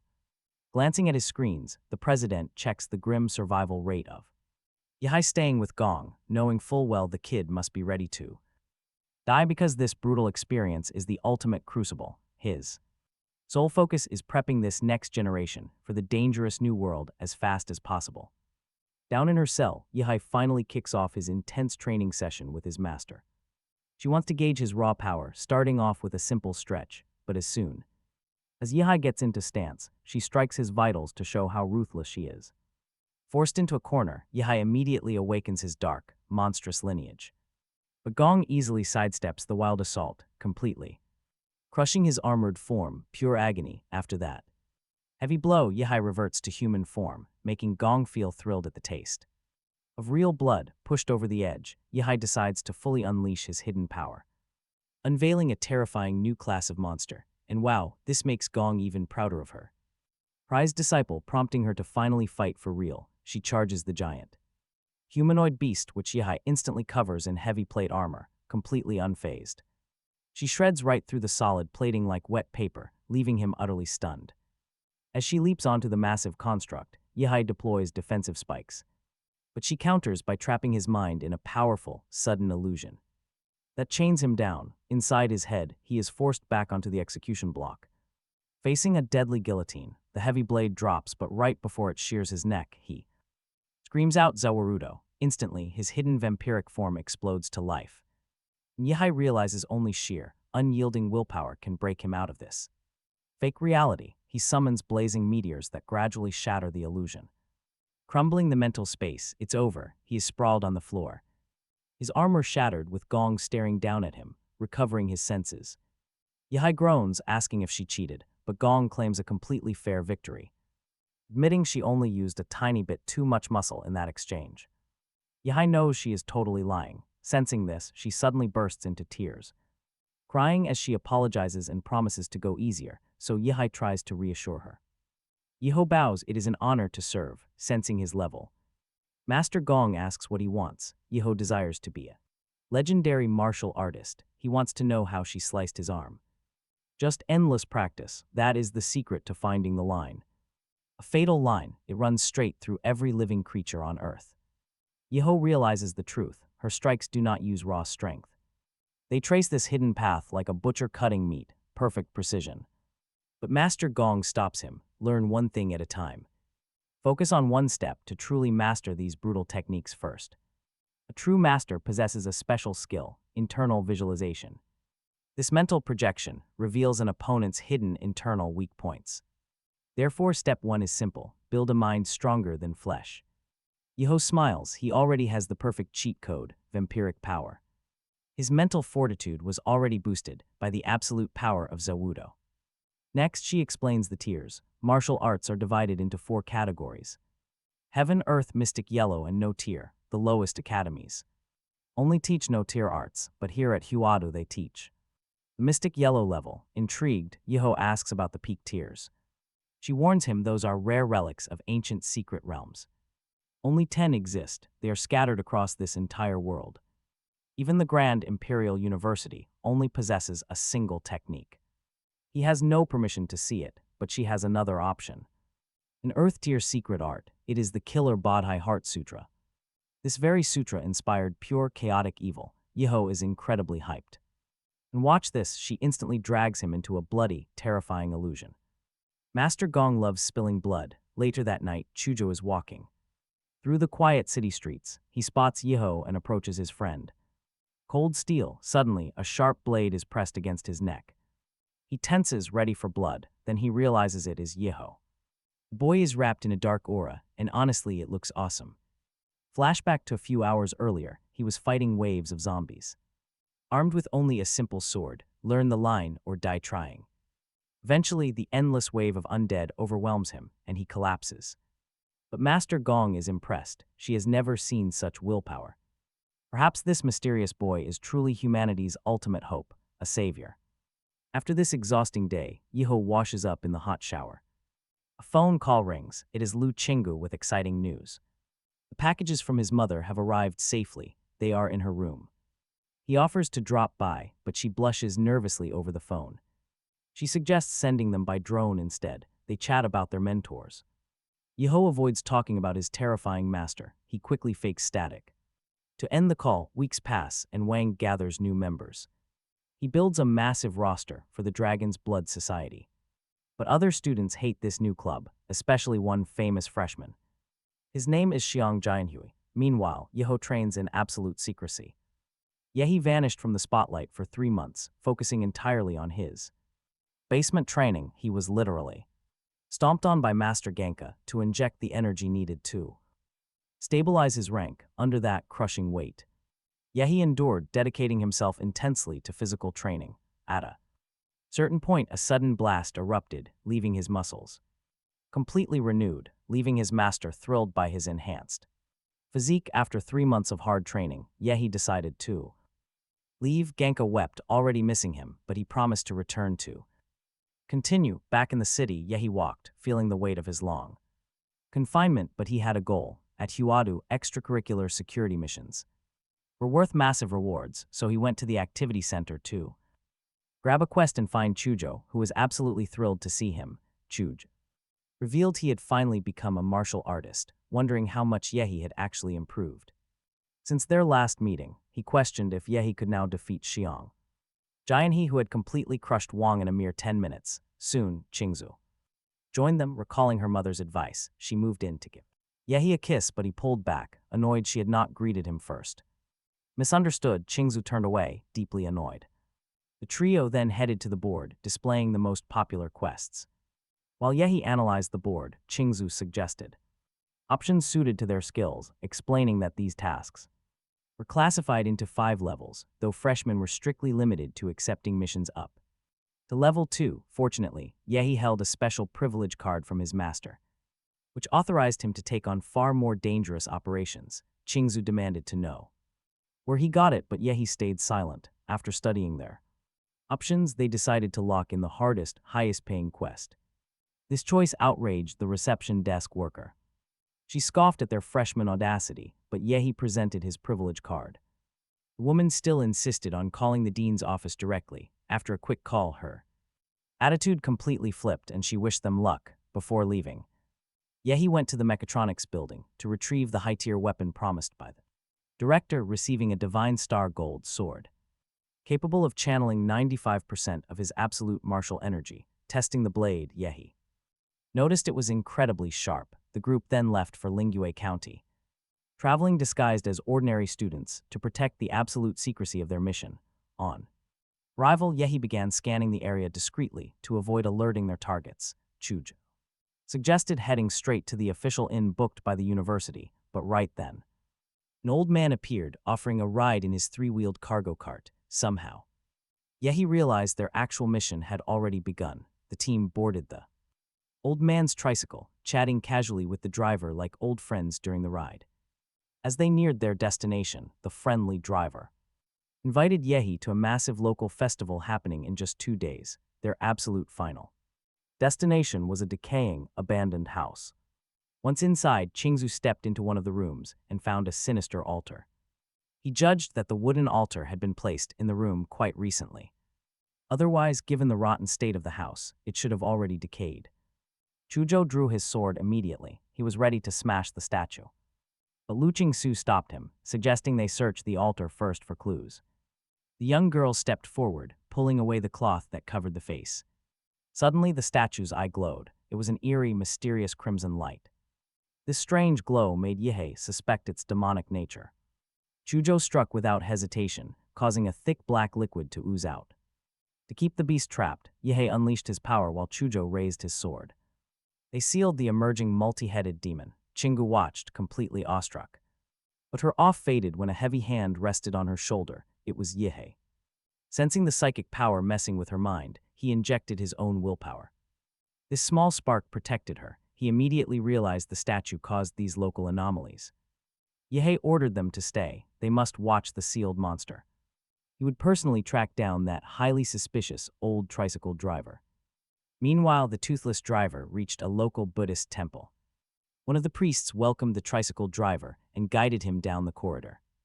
They headed toward a massive gate to consult the head monk about these bizarre events. As the head monk's deep voice echoed, the guiding priest suddenly tensed. Sensing an intruder nearby, the priest shifted into a scaly lizard creature. Terrified, the old driver named Genshining fell to his knees in panic. He cried out that a living immortal had walked right into their midst.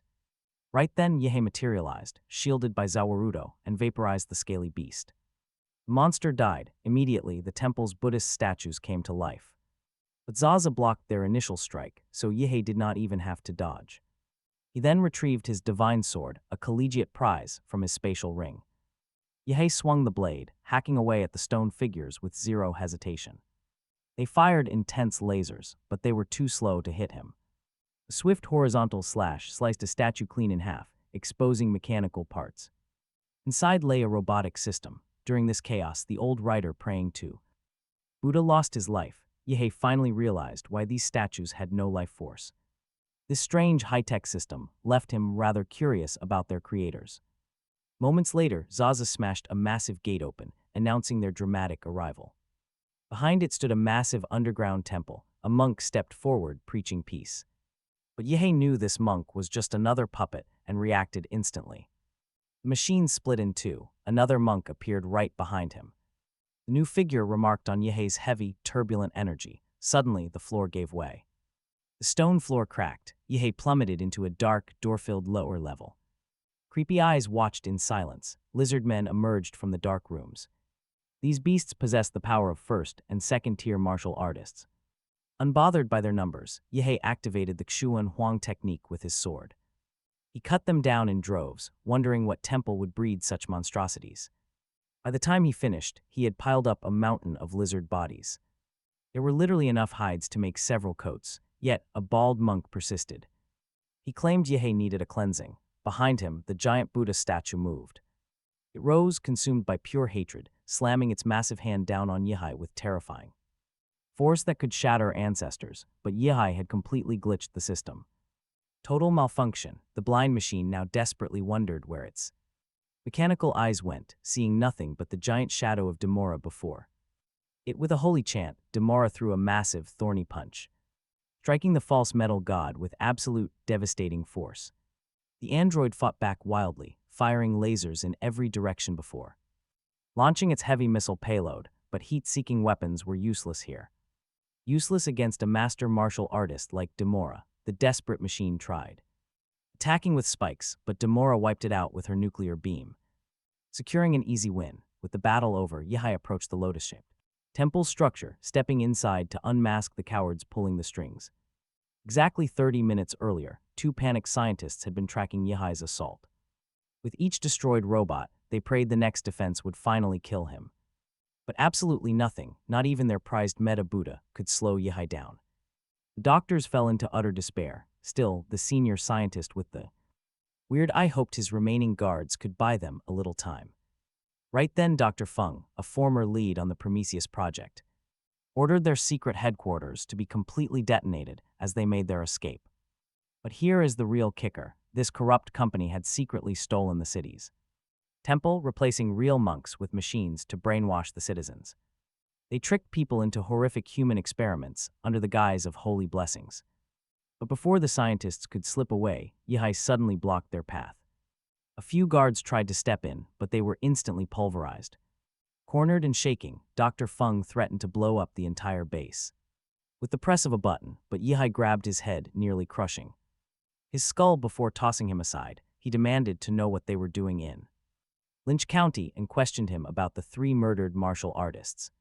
The terrified old scientist stammered that if he spoke, a built-in system would instantly detonate his brain. Immediately after, he bit a hidden poison capsule and died, leaving Yihai surprised by their suicidal loyalty. With his heart stopping, the base automatically activated its self-destruct sequence. But Yihai had a trick up his sleeve. He warned the corpse that death was not going to be an easy escape for him. Piercing the old man's neck, Yihai reanimated him as a loyal ghoul. After a grotesque, rapid regeneration, the scientist's rotting body took on the look of a 40-year-old. Yihai named his new puppet Mad Doctor. Linking minds with him, Yihai began probing the man's memories to see how long the company had ruled. He unlocked a terrifying memory of a young scientist devouring the flesh of 3 young temple sacrifices. In that memory, the doctor first realized something was deeply wrong when citizens seeking blessings kept falling into a strange, deep sleep.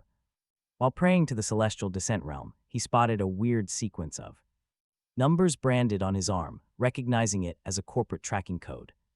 Once he typed those exact numbers in, everything changed forever. Staring at the computer, Yehi realized he was nothing but a test subject in this sick sequence. He actually designed it himself, a desperate attempt to unlock his lost memories.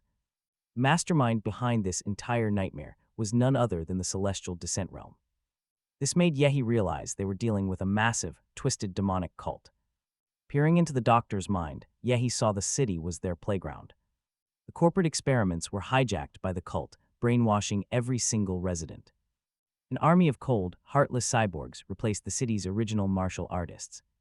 The captive doctor confessed he tried desperately to break free from their control. He tried to regain consciousness multiple times, but failed every time. The cult used 4 terrible stages to turn people into mindless zombies. They harvested the citizens' life force to feed an ancient, demonic fetus. This stolen entity was nearly mature, allowing Yehi to piece it together. The climax of their plan would strike on the day of the city festival. With all these memories gathered, Yehi finally saw the whole picture. The doctor was definitely mixed up in the massive Golden Gene project. First target, he had to crush the anomaly in Lynchway County. The mission was officially complete, but Yehi wanted their total defeat. Despite the celestial descent realm, he ordered the doctor to take action. He wanted to dump his own blood right into the city's water supply. Stage 4 contamination, they were already too far gone to save. Instead of feeding that demonic fetus, they might as well serve him. Back at his base, Yehi found his companions eating a quiet dinner. But Lu was disgusted by the food. Then, Chujo took a closer look. Yes, you guessed it, they were actually eating human flesh. Something was horribly wrong. After Yehi explained everything, Lu calculated the danger. The threat level had easily jumped past Tier 3, but Yehi remained calm. He was fully confident. For now, they just had to wait. The shadows always crept out at night. Meanwhile, deep inside Laser Bird headquarters, the executive leaders debated their next moves regarding the emergency protocol. A ruthless executive ordered the researchers eliminated, wanting them completely blown to pieces. An investigation team was deployed. Meanwhile, at the water plant, the terrified doctor removed the explosive from his body, awaiting Yehi's signal.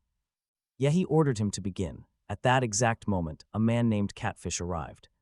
Stepping off the train, he was flanked by Aries, a cold, calculated woman. She had the look of an ordinary working mother, but carried deadly curiosity. She wondered which foolish enemy dared to interfere with Laserbird's grand plans. Elite members Bluebird and Golden Snake wanted to inspect the local base first. But their captain, Black Lion, had a far more destructive plan in mind.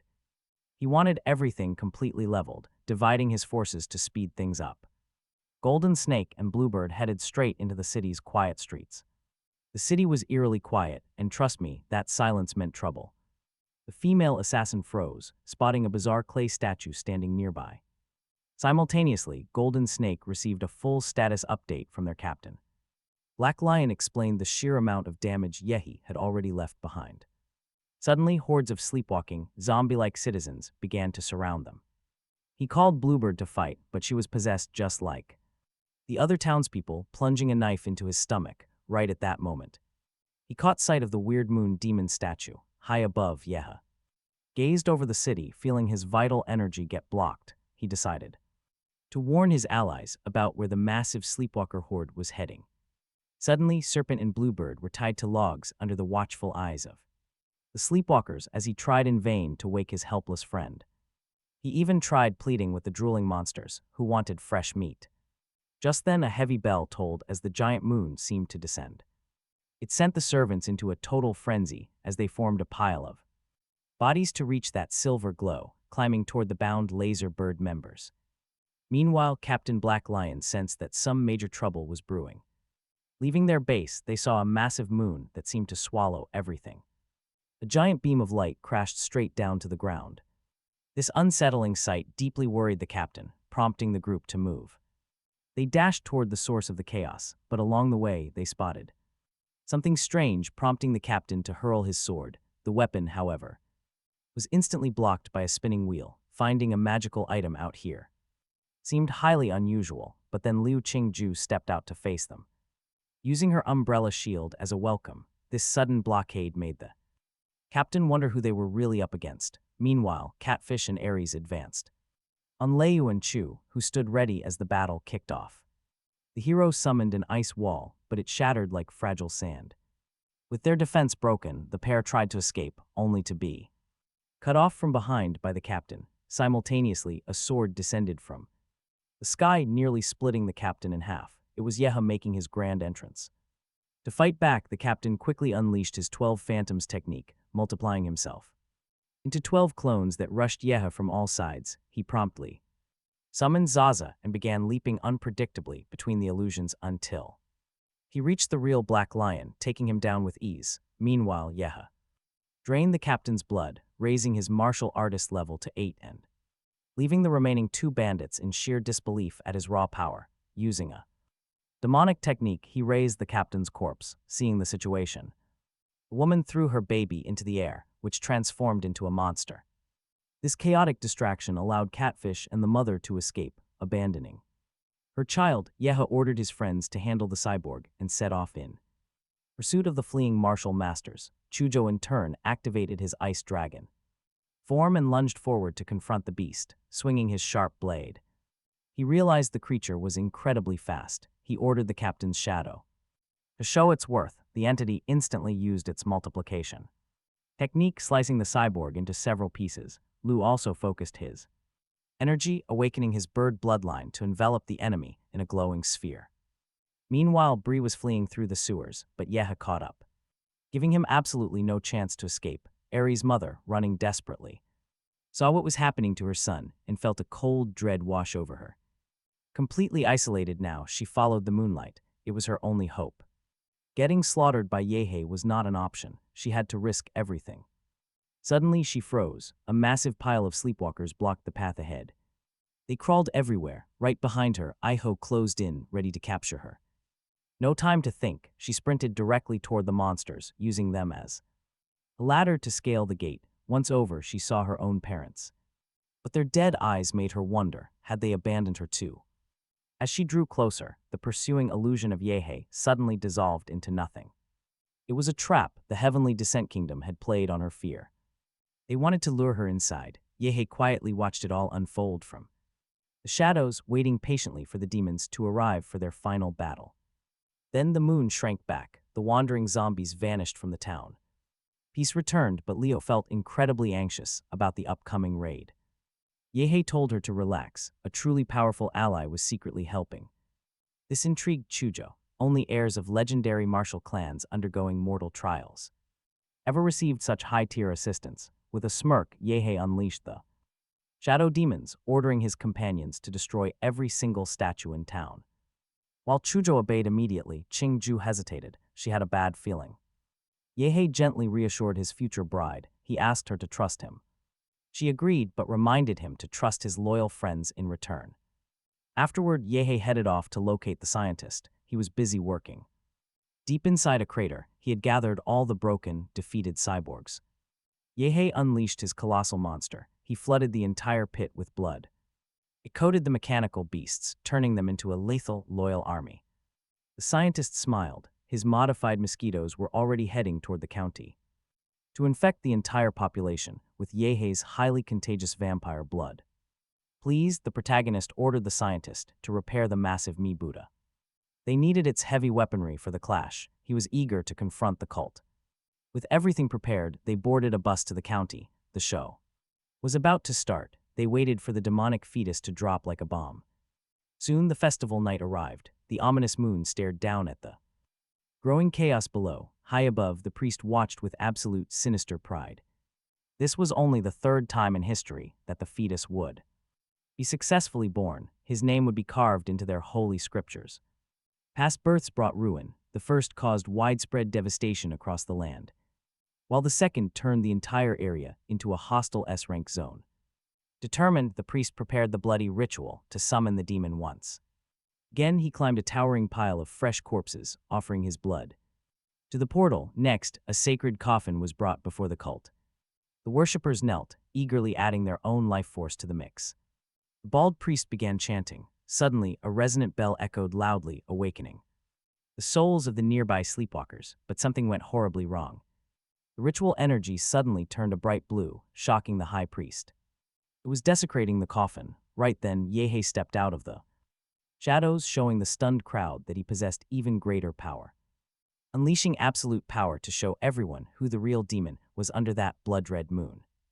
As the priest collapsed, Yehei realized his brutal actions were being heavily judged by a hooded stranger with a wicked gaze who suddenly invited him to join the divine sect, unmasking himself as Linky, who was actually the true Supreme Bishop. Without a second thought, Yehei charged straight at him, but Linky unleashed massive tentacles that tightly bound his opponent. Instantly, Yehei summoned his loyal guardian Zaza, who launched a brutal and unexpected strike right at the bishop. Even after that devastating hit, the leader showed insane regenerative abilities, but things got worse as a group of priests surrounded Yehei, chanting a dark mantra and suddenly taking their own lives. Yehei instantly suspected a trap, and his gut feeling was proven right when those dead bodies began mutating into horrifying beasts.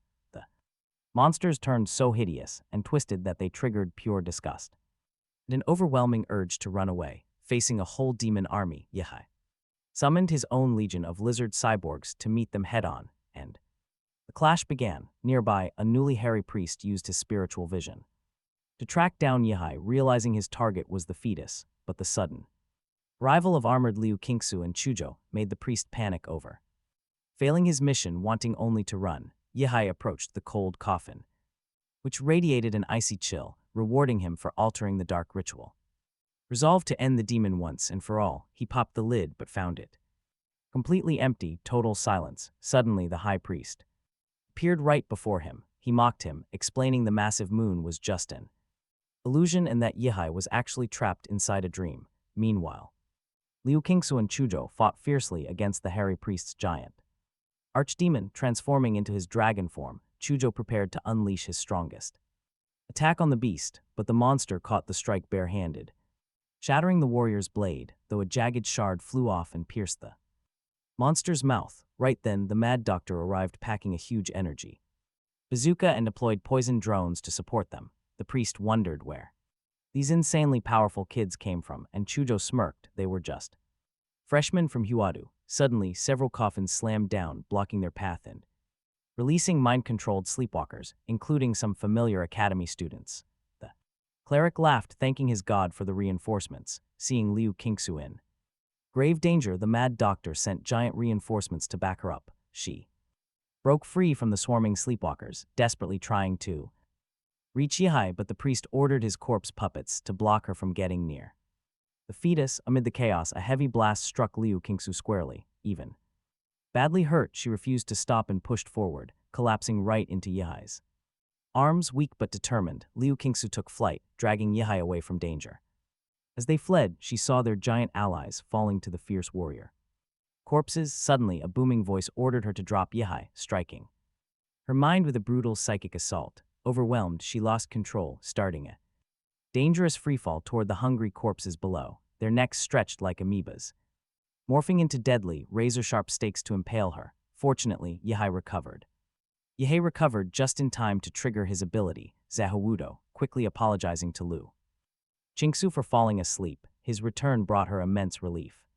The priest was absolutely outraged to see Yehei escape the illusion, together with his undead corpses. He advanced, but Yehei immediately summoned a giant humanoid creature to trample them. Suddenly, a strange bark cut the fight short. Instantly, the priest responsible for trapping Yehei in the illusion began to experience an identical, painful nightmare. Then the moon demon spoke, commanding the priest to enter a coffin to take over his physical shell. Meanwhile, Yehei rapidly cleared out almost all remaining enemies. Only one remained. The moon demon itself slowly descended with a cold stare. And honestly, Yehei was thrilled to see the real boss finally show his face. Yehei realized that everything around them had transformed into a giant moon.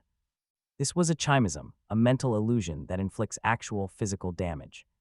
Even his special system-granted golden body was completely useless here.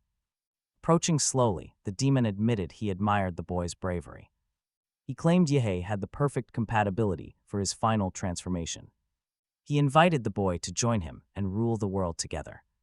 But Yehei flatly refused, saying he preferred to work completely alone. The demon warned that while he asked first, he always took eventually. With that, he ripped Yehei's giant summon apart with one hand. Yehei was immobilized, but when the deity touched him, he felt nothing. Yehei laughed, explaining he used his vampire template's quick regeneration. This split his physical body into two. If one dies, he simply wakes up in the other. The demon was shocked by his shrewdness. But talk about a clutch save. A golden blade suddenly shattered that illusion. It was Qinglong, the 1st Division Chief of the Bird and Dragon Order. Yehei chuckled quietly. He had already reported the demon to the order. Knowing he could not win alone, the deity spared Yehei's body for future use, tossing him far from the battlefield. Meanwhile, the division chief grew quite curious about the demon's odd obsession, but chose to finish him off first with a merciless attack. Yehei flew inside a pod to a forest. Feeling pretty nauseous from the journey, landing, he noticed he was far from Lingyue County. Luckily, he had already sent his companions and the doctor to safety, giving himself some breathing room. Now he took the chance to study the power he took from Barrows. He wanted to merge it with his Rado abilities to manipulate illusions, since the Vermilion model had the unique power to control time. Consequently, his vampire abilities evolved, gaining several awesome new attributes. Yehei was stunned by the massive power boost he had received, even though the process almost got his friends killed in battle. After briefly testing his raw strength, he headed to the college to request support, knowing Master Qinglong would definitely want to question him. Back in Huadu, he met President Xin Jingwen, who congratulated him on completing his county mission. Yehei, however, found it suspicious how a major cult faded so easily. The president quickly assured him that this situation would be handled. They listed it as level 4 in the official records to keep the public from panicking, but the actual payout would match a level 5. Yehei found himself pretty intrigued by the executive's flattery, especially since the guy completely missed the shortcuts he took. The next day, while waiting for his briefing inside the president's high-tech office, Yehei caught a glimpse of the battlefield, now reduced to a massive, smoking crater. And a sudden wave of worry hit him. What if that demon was still hunting him? The president had already reassured him that Chief Qinglong was an expert at sealing these dark curses, but the tension didn't really fade until the chief himself finally stepped into the room, rocking a style that looked completely different from what Yehei expected. Qinglong explained that his last battle had left him with some nasty physical side effects and wanted to purge the demonic residue clinging to Yehai's soul. Before starting, the master shared a piece of his past, revealing a shocking truth he had once nearly transformed into a monstrous demon himself, leading to a long exile on a remote island. Then Qinglong slowly unwrapped his heavy bandages, exposing his scarred skin. The glowing runes etched onto his flesh were so intense, they literally made Yehai's eyes bleed. Still, Qinglong was highly impressed. Anyone else would have passed out on the spot. The master announced he would cleanse the boy's dark brand for good, unleashing a massive wave of pure energy that Yihai's system detected right away. After the healing process, Yihai thanked the chief, who then asked if Gong Kei was his mentor. Yihai remembered her strict warning to keep their connection a secret, but Qing Long held zero grudges against her, simply expressing his sincere hopes for her future success. Out of nowhere, the powerhouse suggested a friendly spar, calling it a harmless test of skill. Yihai eagerly accepted the challenge, ready to push his limits against a true master. They stepped out into a massive open courtyard under the pale moonlight. Here, the master laid down a wild condition: he would only defend himself with one hand. Think about that. If Yihai could force him to take even a single step back, he would win. He would get a favor, plus a promotion to the elite division. Yihai accepted the challenge and instantly drew his sword, which immediately caught the Grandmaster's eye. He could feel the raw, untamed demonic energy radiating from the weapon. Yihai's opening strike was packed with pure, lethal intent, forcing Qing Long to clench his fist tightly. The sheer pressure radiating from this clash was so intense that even Gong Kei could feel it vibrating through her cocoon. Meanwhile, across the campus, a student named Shang Jianhai, who was currently chilling with a girl, suddenly felt it too. That sudden spike of murderous intent from so far away was incredibly weird. Even with the surrounding architecture being absolutely shattered to dust, the old master stood perfectly still. Yihai was stunned when the master suddenly counterattacked, throwing a direct, heavy strike. A standard military punch, simple, but executed so fast that Yihai couldn't block it. As the boy collapsed, the master realized he had completely drained his energy on a forbidden technique. He had bet everything on a highly forbidden technique just to win this round. Qing Long dashed forward to catch his falling body, but Yihai just smirked weakly. Since the master had moved his feet to catch him, he officially lost the bet. Qing Long laughed and accepted defeat, while Yihai promised to collect his prize later. The elder advised him to focus on physical conditioning to better handle his heavy aura. Yihai walked away feeling pretty smug since he didn't even activate his emperor model. Qing Long even suggested finding a dedicated physical trainer, almost offering his own services. But Yihai completely missed the hint, replying that he would just ask the president. Still, the master handed Yihai a parting gift, a strange Western medallion containing physical training secrets. The youth was thrilled. He had no idea Grandmaster Qing Long actually struggled to learn those skills. The old master secretly hoped Yihai would beg him for help. Later that night, while Yihai studied the medallion back in his room, his doorbell rang. Standing on the other side was the freshman Wang, who urgently wanted to talk. Yihai let him inside, only for Wang to kneel and beg him to take over as president of the Dragon's Blood Society. Frustrated by his pathetic attitude, Yihai dragged him out to train. It was brutal. Wang could barely even speak afterward. Still, Yihai generously handed him a blood transformation pill to recover. Once recovered, Wang explained the current crisis of their society. They initially drew great attention, despite being outsiders from other cities. Then the student council began to actively sabotage them. The local elites on the council wanted them completely gone. Xiang, a popular student, was the main culprit behind their fall. He had publicly humiliated Wang. Yihai silently listened to the story. To him, this was just standard drama with a local school bully. Wang admitted that calling in upperclassmen for help would only bring shame.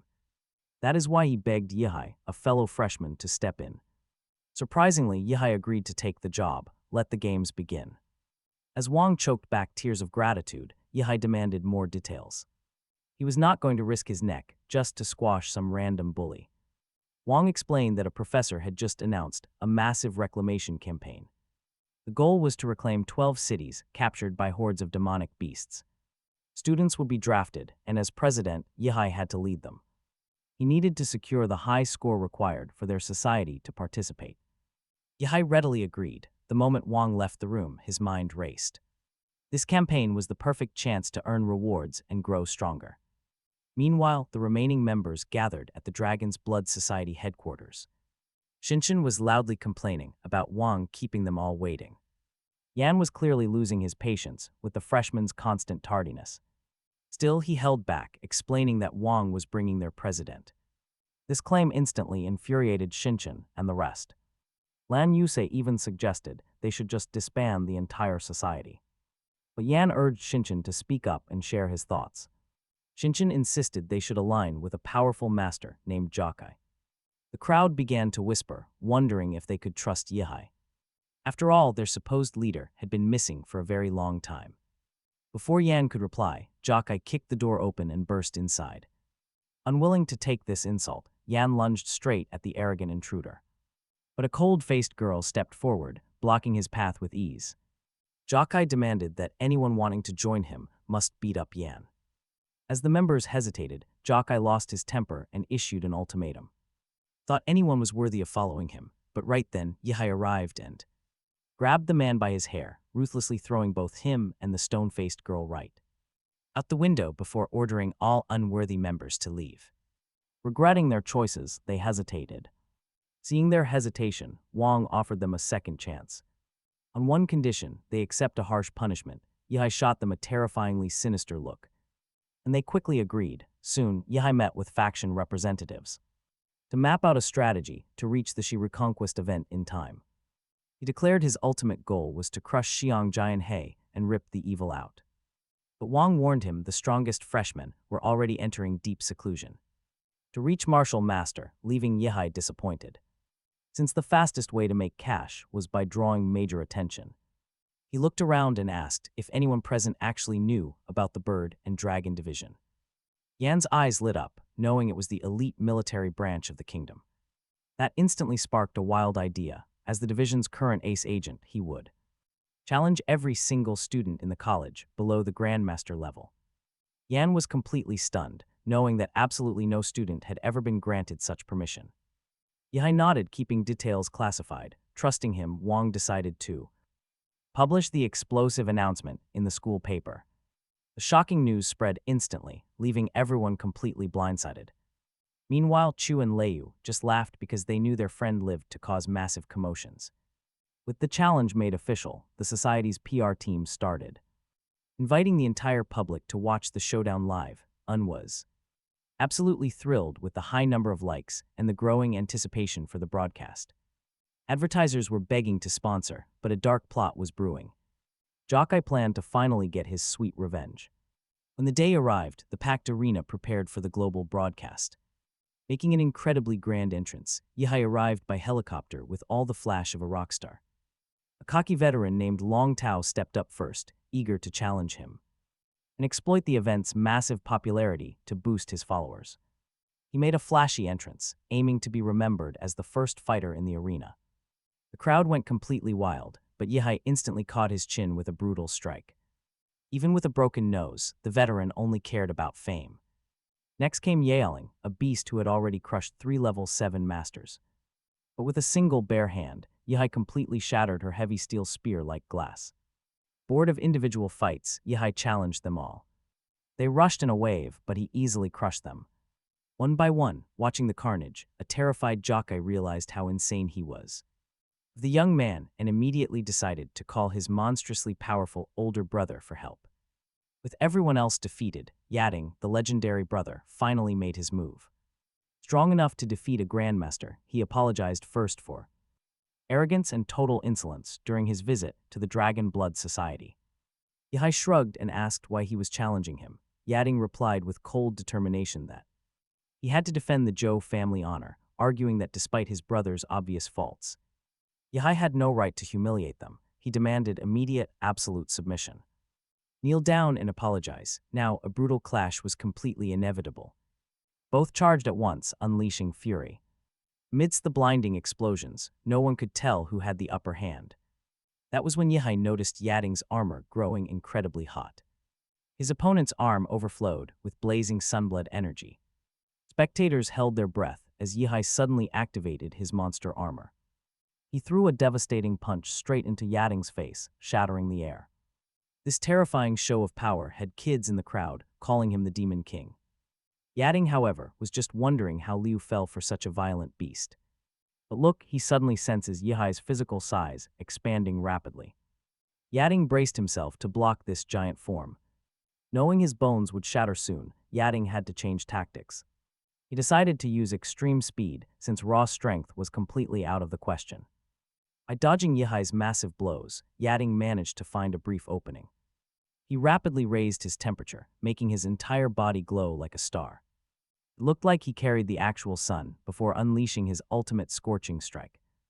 Yehai was absolutely thrilled by a challenge that finally felt worth his time. He seized the moment to test his newly developed move on this opponent. The sky-ending dragon cannon clashed with the flames. Yating was certain death was coming, but the university's director suddenly stepped in. He saved Yating just in time, even though he disliked stopping matches. Turned out Yehai unleashed that devastating move specifically to draw the director out. The director decided to assist Yehai with organizing the arena from now on. Using a booming voice, he asked the crowd who else dared to challenge him. Since no one dared step up, Yehai was declared champion. Yehai celebrated as the arena went completely wild. The announcer screamed that this freshman would forever be a legendary figure. Just like that, Yehai became the biggest viral sensation all over social media. He was now the ultimate role model for every rookie at Ancheng School. Naturally, this rapid rise to fame deeply annoyed the bird and dragon division.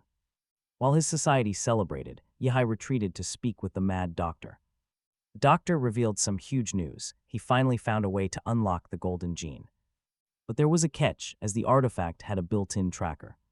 If anyone tampered with the device, the laser bird tracking system would activate. To bypass this, he was building a special shielded room within a week. Once the call ended, an intrigued Yehai decided to peek into the doctor's mind.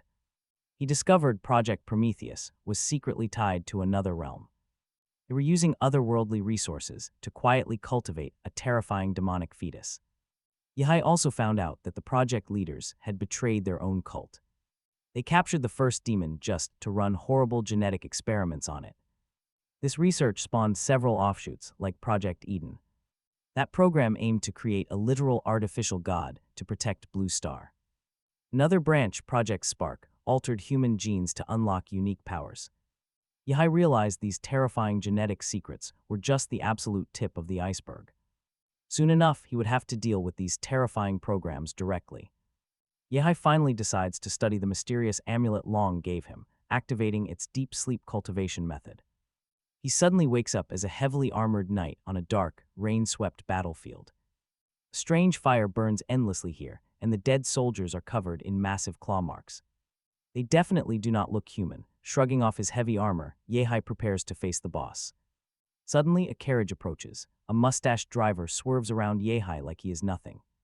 But Yehai is not about to be ignored, stepping right out to force the vehicle to a halt. The driver immediately assumes he is a highway thief, taking offense to the sudden roadblock. Still, the old man explains his suspicion comes from a previous encounter with a thief. Some blue-haired thief tried to run off with his family heirloom. Losing patience with the endless talking, Yehai smashes the carriage to make the man guide him. He needs answers about this strange world of martial aura. Furious, the old driver leads the way. They head down a muddy trail toward the test site, but the path ahead gets pretty tricky.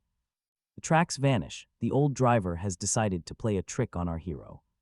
Unbothered, Yehai scans the sky for clues and instantly sees right through the trap. This absolutely stuns the driver, who never expected the young man to see through his prank. Realizing he needs to reach the open plains quickly, Yehai demands to borrow the driver's horse. The two ride off like the wind, but the horse suddenly stops and throws them both. Sensing extreme danger, the horse violently throws them to the muddy ground. Looking up, Yehai spots a terrifying monster and recognizes it as the legendary Star Devour Calamity. The giant beast instantly spits a massive wave of fire straight at them. Surprisingly, the old driver walks right out of the flames completely unharmed. Yehai realizes the goal here is not to fight, but to gather sacred symbols. Now the old driver is jaw-droppingly shocked to see Yehai standing there without a scratch too. Unharmed, the young man starts tapping into the power of the local beasts. He needs to fight this massive threat on equal ground and fast. So Yehai decides to activate his epic Emperor model transformation. The driver watches in absolute awe as a brutal, destructive battle erupts between them. Lightning and wild flames explode everywhere. Yehai charges in with maximum force. He tears through the beast, leaving the massive dragon with only 3 heads. Unleashing a massive atomic beam, he vaporizes the creature and claims its glowing heart. The old driver is utterly speechless, unable to process the absolute madness he just witnessed. But as Yehai reaches into the giant heart, his arm begins to melt from the heat. Still, he keeps searching until he finds it, a strange circle of metallic wires. The wires instantly wrap around him, forging an incredible suit of armor. He is the first person in 1,000 years to fully master this model. The old driver is furious at first, but quickly realizes this kid is truly worthy. Now Yehai knows he needs to unlock the 2.0 expansion for his suit. Only with this upgrade can he survive the overwhelming energy of the armor's techniques. And believe me, he has no intention of leaving this dream world without it. 7 days later, Yehai is recovering in the real world when his phone rings. It is Chu Zhou, calling to say the director wants to hand over his reward. But Yehai looks like a total zombie, completely drained from his intense training. Still, he drags himself to the college's tallest tower for the meeting. Secretary Nua greets him, but he instantly senses something very strange. Her aura feels completely off, but he silently follows her inside anyway. Noticing his curiosity, the secretary decided to show him her true form. She was actually a cyborg, built with a human head to look more approachable. Yehai found this tech incredible. He followed her to the top floor when suddenly, everything changed. Suddenly, a strange mental shock hit him, completely warping his reality. And just like that, he was sitting in the office with some tea. Yehai immediately wondered what kind of technique the director used to warp time. Shin confirmed he possessed this power, making Yehai realize something major. That was how he saved Yaching during their intense battle. Next up, Shin offered the level 5 rewards, but Yehai had other plans. He wanted direct access to the highly classified Prometheus files. To his surprise, Shin did not object, leaving him pretty suspicious. The director led him straight to a chamber housing half of a giant, pulsing brain. It ran Nua. This was the advanced artificial intelligence. Decades ago, it was the core of the Prometheus project. Even crazier, it came from the first demon ever captured alive. Shin had Nua copy the data to a drive. He handed it over. Now he had a personal AI assistant, ready for anything. But this trust felt too surreal. Honestly, what is Shin really planning? Meanwhile, in another part of the college, a different student was busy. Xiang was currently cultivating, pushing his martial kai to the absolute limit. He felt like the absolute strongest fighter in the entire school. Walking out, he bumped right into Yehai and demanded an immediate surrender. Yehai found this guy pretty arrogant and calmly set him straight. He only wanted to use the private training chamber in peace. Annoyed, Xiang unleashed his massive aura to try and intimidate him. Yehai wanted peace, so he put the kid down with one single blow. Inside the training room, Yehai began consuming all his collected cores. He was really loving this Nua system, which made life much easier. At his command, Nua activated the heavy nuclear barrier of the room.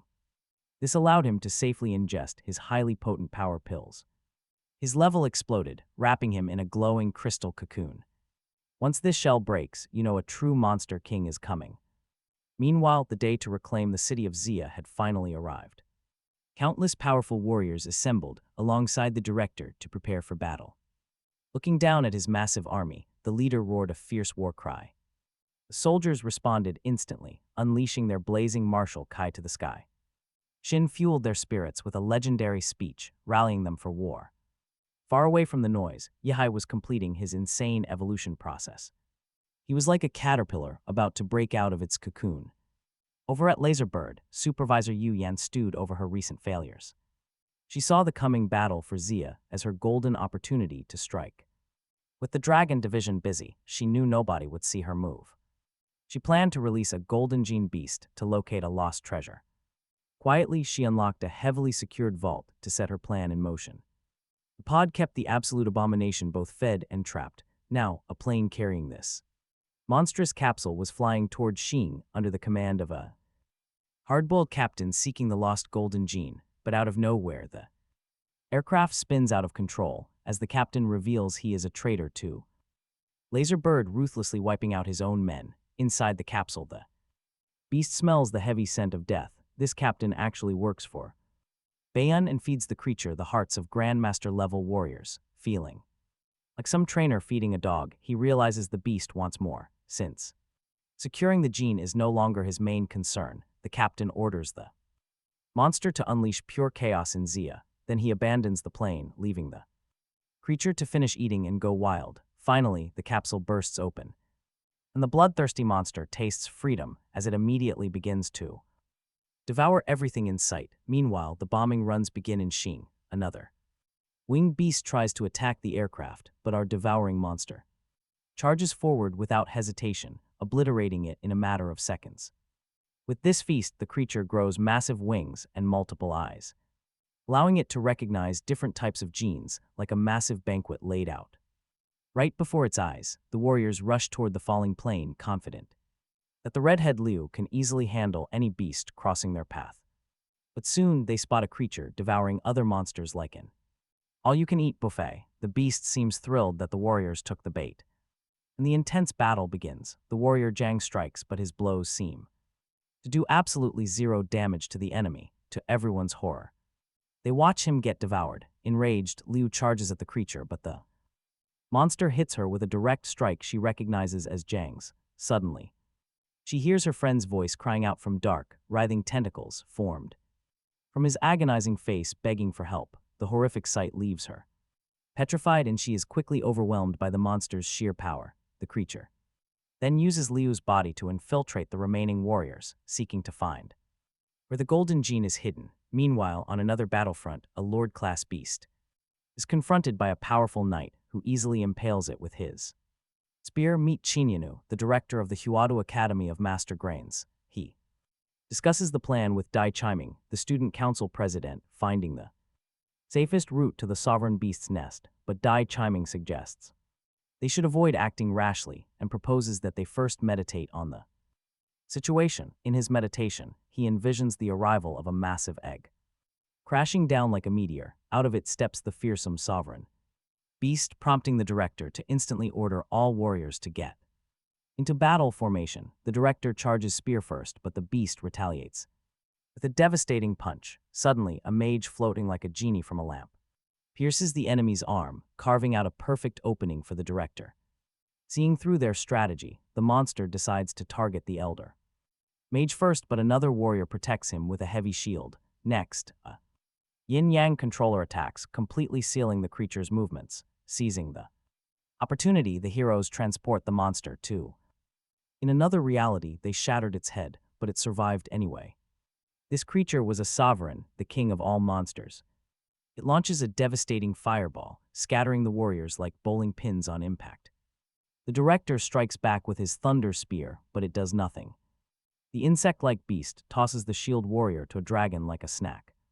It grabs the director's throat, choking him while mocking his helpless squad, claiming they stand no chance against the sovereigns of Xiong. Meanwhile, eastwards, the admiral monitors a fierce battle against another, evolving sovereign-class threat. The colossal beast is towering right in the middle of the city. He immediately orders all ground forces to evacuate before the nuclear launch. They prepare the nuclear warheads. Suddenly, a giant tentacle strikes the ship. The crew fires a magnetic cannon to sever the limb, unsuccessfully. The arm regenerates instantly. Left with no options, the commander fires. High-penetration warheads detonate deep underground, shaking the entire city. He desperately prays the strike team managed to escape the blast zone. An agent confirms the sovereign has zero vital signs, but relief fades. The monster quickly recovers from the blast, crushing their last hopes. Just as despair takes over, a frantic evacuation alarm blares out. An intercontinental missile is detected, and it carries a human life sign. It is Yihei, casually surfing right on top of the giant rocket. He looks completely determined. Just minutes ago, he completed his evolution. Under Nua's close supervision, the youth was fitted with special nano armor. The gear was provided by Qing Long. Then, Yihei realized his mistake. He was running late, so he hitched a ride on this missile. Drawing close, he launches the rocket at the beast, activating his power. He unleashes the power of the abode. This Grandmaster's arrival sparks hope. Yehei exposes the monster's true face and preps a lethal counter. He delivers a celestial strike under the cold moon. Meanwhile, Wuheng falls. His armor and shield are shattered, but director Qinian Yu fights on. This relentless struggle forces the sovereign to trigger its third major mutation. The director launches another desperate attack, but the beast blocks it easily. Out of respect, the monster promises to resurrect him as a beast. It will grant him a stronger form, while the others are obliterated. There will be absolutely no mercy. Suddenly, Wuheng struggles back up. He begins mutating, taking on a bizarre alien form that shocks everyone. The sovereign notes this power stems from ancient, forbidden demonic experiments. Sprouting dark tentacles, the warrior introduces himself as the negative. He calmly announces his plan to completely devour the sovereign monster. He throws a massive punch, but writhing tentacles trap his hands. Acidic flesh dissolves his body. Caught in a trap, he is swallowed. The negative simply jokes that he will need medicine to digest this. Survivors use this chaos to drag director Chinian Yu away to safety. Suddenly, a blinding flash of energy tears through the sky and explodes. It slams directly into the beast. Yehei has arrived, preparing a nuclear strike. Yehei had arrived to save the day, immediately unleashing a nuclear-level force. He flew high into the air with the beast, launching a massive terrestrial throw that nearly buried it deep in the dirt. Even after that, the monster stood back up, showing it had fully adapted to the sovereign. Insect it just devoured, Yeh quickly delivered a kick that sent the beast spinning wildly through the air before crashing into a nearby building. Still, the creature got back up and cockily asked if he was done. Yis liked that attitude, responding with a devastating blow that left the onlookers completely shocked. The warriors wondered who this mysterious, incredibly powerful fighter was. But the monster could split its body, growing stronger with each of Yis attacks, sensing a premium genetic trait inside its opponent, the beast decided to swallow him whole, going all out to consume him completely. It shifted its own DNA, mutating into a massive, colossal giant. In response, Yis summoned his dragon arm and threw a devastating punch, powerful enough to split the sea, hitting the beast dead on and forcing it back into its humanoid form. Still, the monster quickly fired a genetic blast, but Yih walked right out of the smoke, shielded by Zaza, and remarked that he had not even shown his full power yet. The monster rushed, and first throwing a barrage of attacks using the stolen traits of devoured beasts. But none of these desperate moves could lay a finger on the hero. Realizing it could not win either, the creature desperately proposed they split the planet to avoid a loss. In response, Yih confidently declared he only needed 10 minutes to wipe out this loud-mouthed beast, leaving the creature completely stunned and wondering how such a feat was possible. Exploiting that brief moment of hesitation, Yih grabbed the monster and dragged it into hyperspace, aiming to land the final blow without harming the Earth. This tactical move worked perfectly, as the beast was already exhausted from burning through so many husks during their fierce battle. Plus, at this extreme distance from the planet, all those stolen minds inside completely stopped responding, leaving the enemy with only one real life left. Driven to madness, the creature self-destructed to stop Yih from wiping out its scattered remnants. Instantly, Yih expanded his body to catch every single drop of the monster's blood, crushing it before it could escape. Then he compressed the crushed remains into a tiny, dense sphere and swallowed it whole. Next, he unleashed his blazing Lord of Flame's power, raising his body heat to stellar levels to implode the beast from the inside out. Down on Earth, Dai Chiming was contacting headquarters to report on the battle. He felt incredibly grateful for this mysterious warrior who had just saved them from total annihilation. His report soon revealed that this powerful savior actually came from Huadu, which deeply intrigued him since they had never crossed paths. Meanwhile, Yih descended through the atmosphere like a blazing comet, testing his newly acquired forces. Using his supreme vampire evolution, he successfully refined his biology, obtaining the incredible power to reshape his body at will. Feeling entirely invincible, Yih soared gracefully over the city. Meanwhile, a high-ranking officer from the Baton Nation watched the brilliant energy trails left by Yih in the sky. In the atmosphere, Federation agents watched in absolute disbelief. Unbelievable, the detected blasts still registered active, living vital signs. They belonged to Yehai. He stood proud in his supreme form. He flipped them off. Right then, energy readings spiked insanely. Immense power concentrated. It completely terrified the helpless commander. Without hesitation, Yehai vaporized the foreign spy satellites hovering overhead. He realized his massive power could span the entire globe. Naturally, he cast his magnetic field across ruins of fallen civilizations. His senses reached Guan City. Humanity had stood no chance there. An S-class kingdom crushed them. Meanwhile, on Zayung Island, inside a palace, Enslaved human survivors served medicine to a pale, sickly monster. The Beast King looked worried, dreading which human army might strike. Far off on the western continent, survivors witnessed a floating miracle. A holy man hovered above a statue, begging for absolute atonement. Meanwhile, in a frozen sea, a heavy icebreaker pushed relentlessly forward.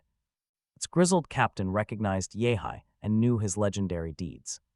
He blamed a blue-haired guy for stalling his recovery, returning to action. Amidst this chaos, Yehai realized someone was secretly watching him too. Staring at this war-torn world, he feared the legendary Fu Hongshang had betrayed humanity. With deep doubts, Yehai flew toward the mysterious peaks. He reached Kulin Peak, a legendary dead zone famous for suppressing all kinds of power. Landing there, he noticed zero signs of any recent battle nearby. Determined to find Fu Hongshang, he stepped forward with confidence. All his internal combat models were already operating at maximum capacity. If this planet lacked real heroes, he would gladly take the mantle. Walking through the empty streets, Yehai felt a stalker closing in.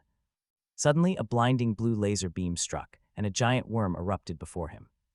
Yehai reacted instantly. A swift mental slash split the beast clean in half. A strange aura glowed inside the corpse, revealing a very messy doctor. He was completely covered in a foul slime that nearly made Yehai gag.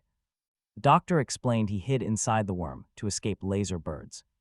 Deadly monster sent to retrieve the golden gene. Yehai smiled calmly. Yehai had already subdued that creature, leaving the poor doctor in absolute awe. The doctor presented the golden gene, and Yehai felt an almost uncontrollable urge to consume it, but quickly hesitated to avoid hibernating. Thanking him for the hard work, Yehai suddenly struck the doctor. He pierced his chest, injecting negative biomass to make him stronger. Shortly after, Yehai sprouted a thick crystal carapace on his back. He ripped it free, offering the piece so the doctor could evolve.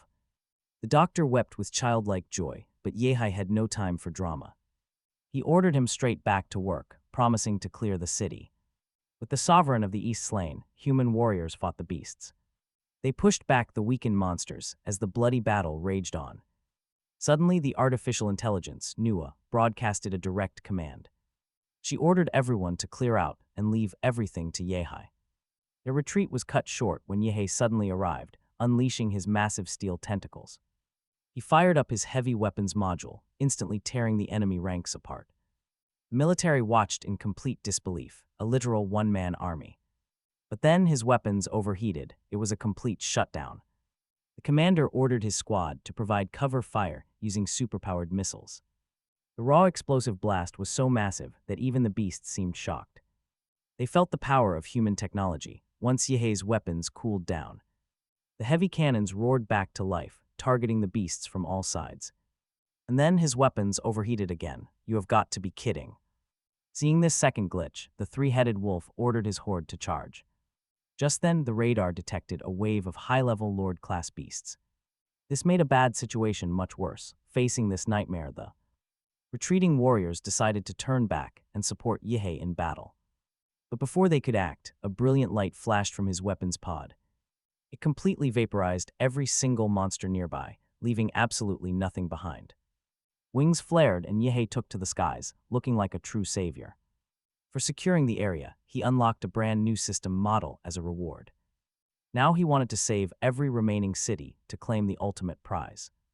People celebrated the great news. 3 major cities were now completely safe. But news of the West City's recapture caught Liu Qingju off guard.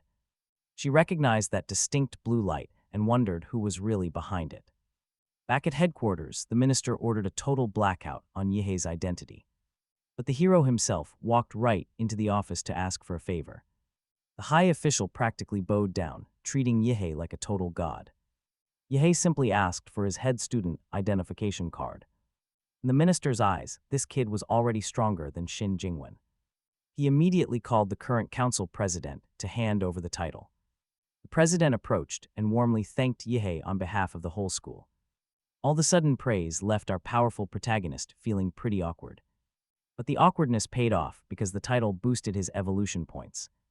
He finally unlocked the class beast known as the Hellstar. It was a massive solar-blocking monster with some absolutely wild abilities. Yehai could not wait to fuse this giant beast with his Demora. Meanwhile, over in Chin City, some local hunters were venting their frustrations. They only secured 2 small counties because of the annoying rodent monsters. The pests kept hiding underground, making a direct fight completely impossible.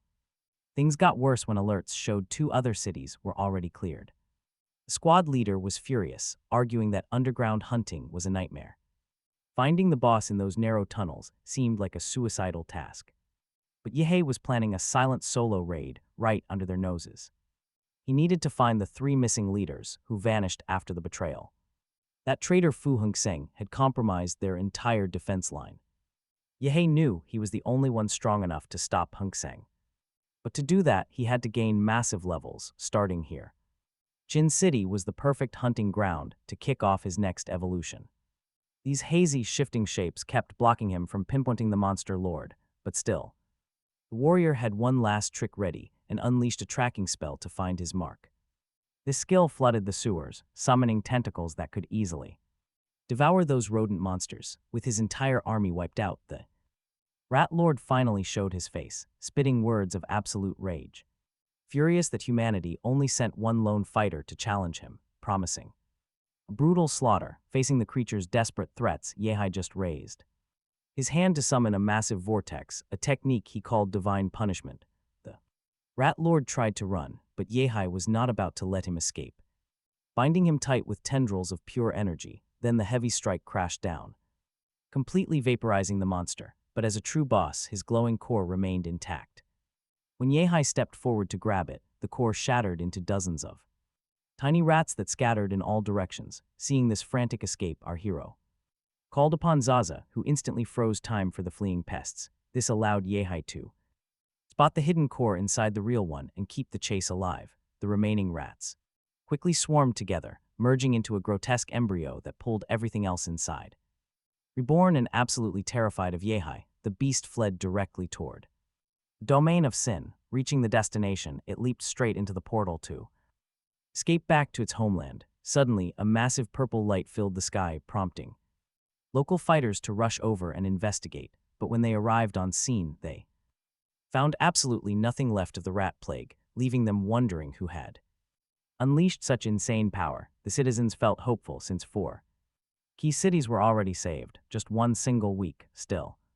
Instead of celebrating, politicians were panicking, absolutely clueless about this savior who was crushing the monsters. Meanwhile, Yehai traveled toward Bacheng, where news about the recent conflicts remained incredibly sketchy. He also decided to mask his identity in battle, shifting into a terrifying demon and turning his trusted blade into a wicked, dark scythe. Yehai was determined to use this fake persona to focus entirely on the stealth assassination methods taught by his master. Gonke soon, he arrived at a city where the locals behaved very oddly.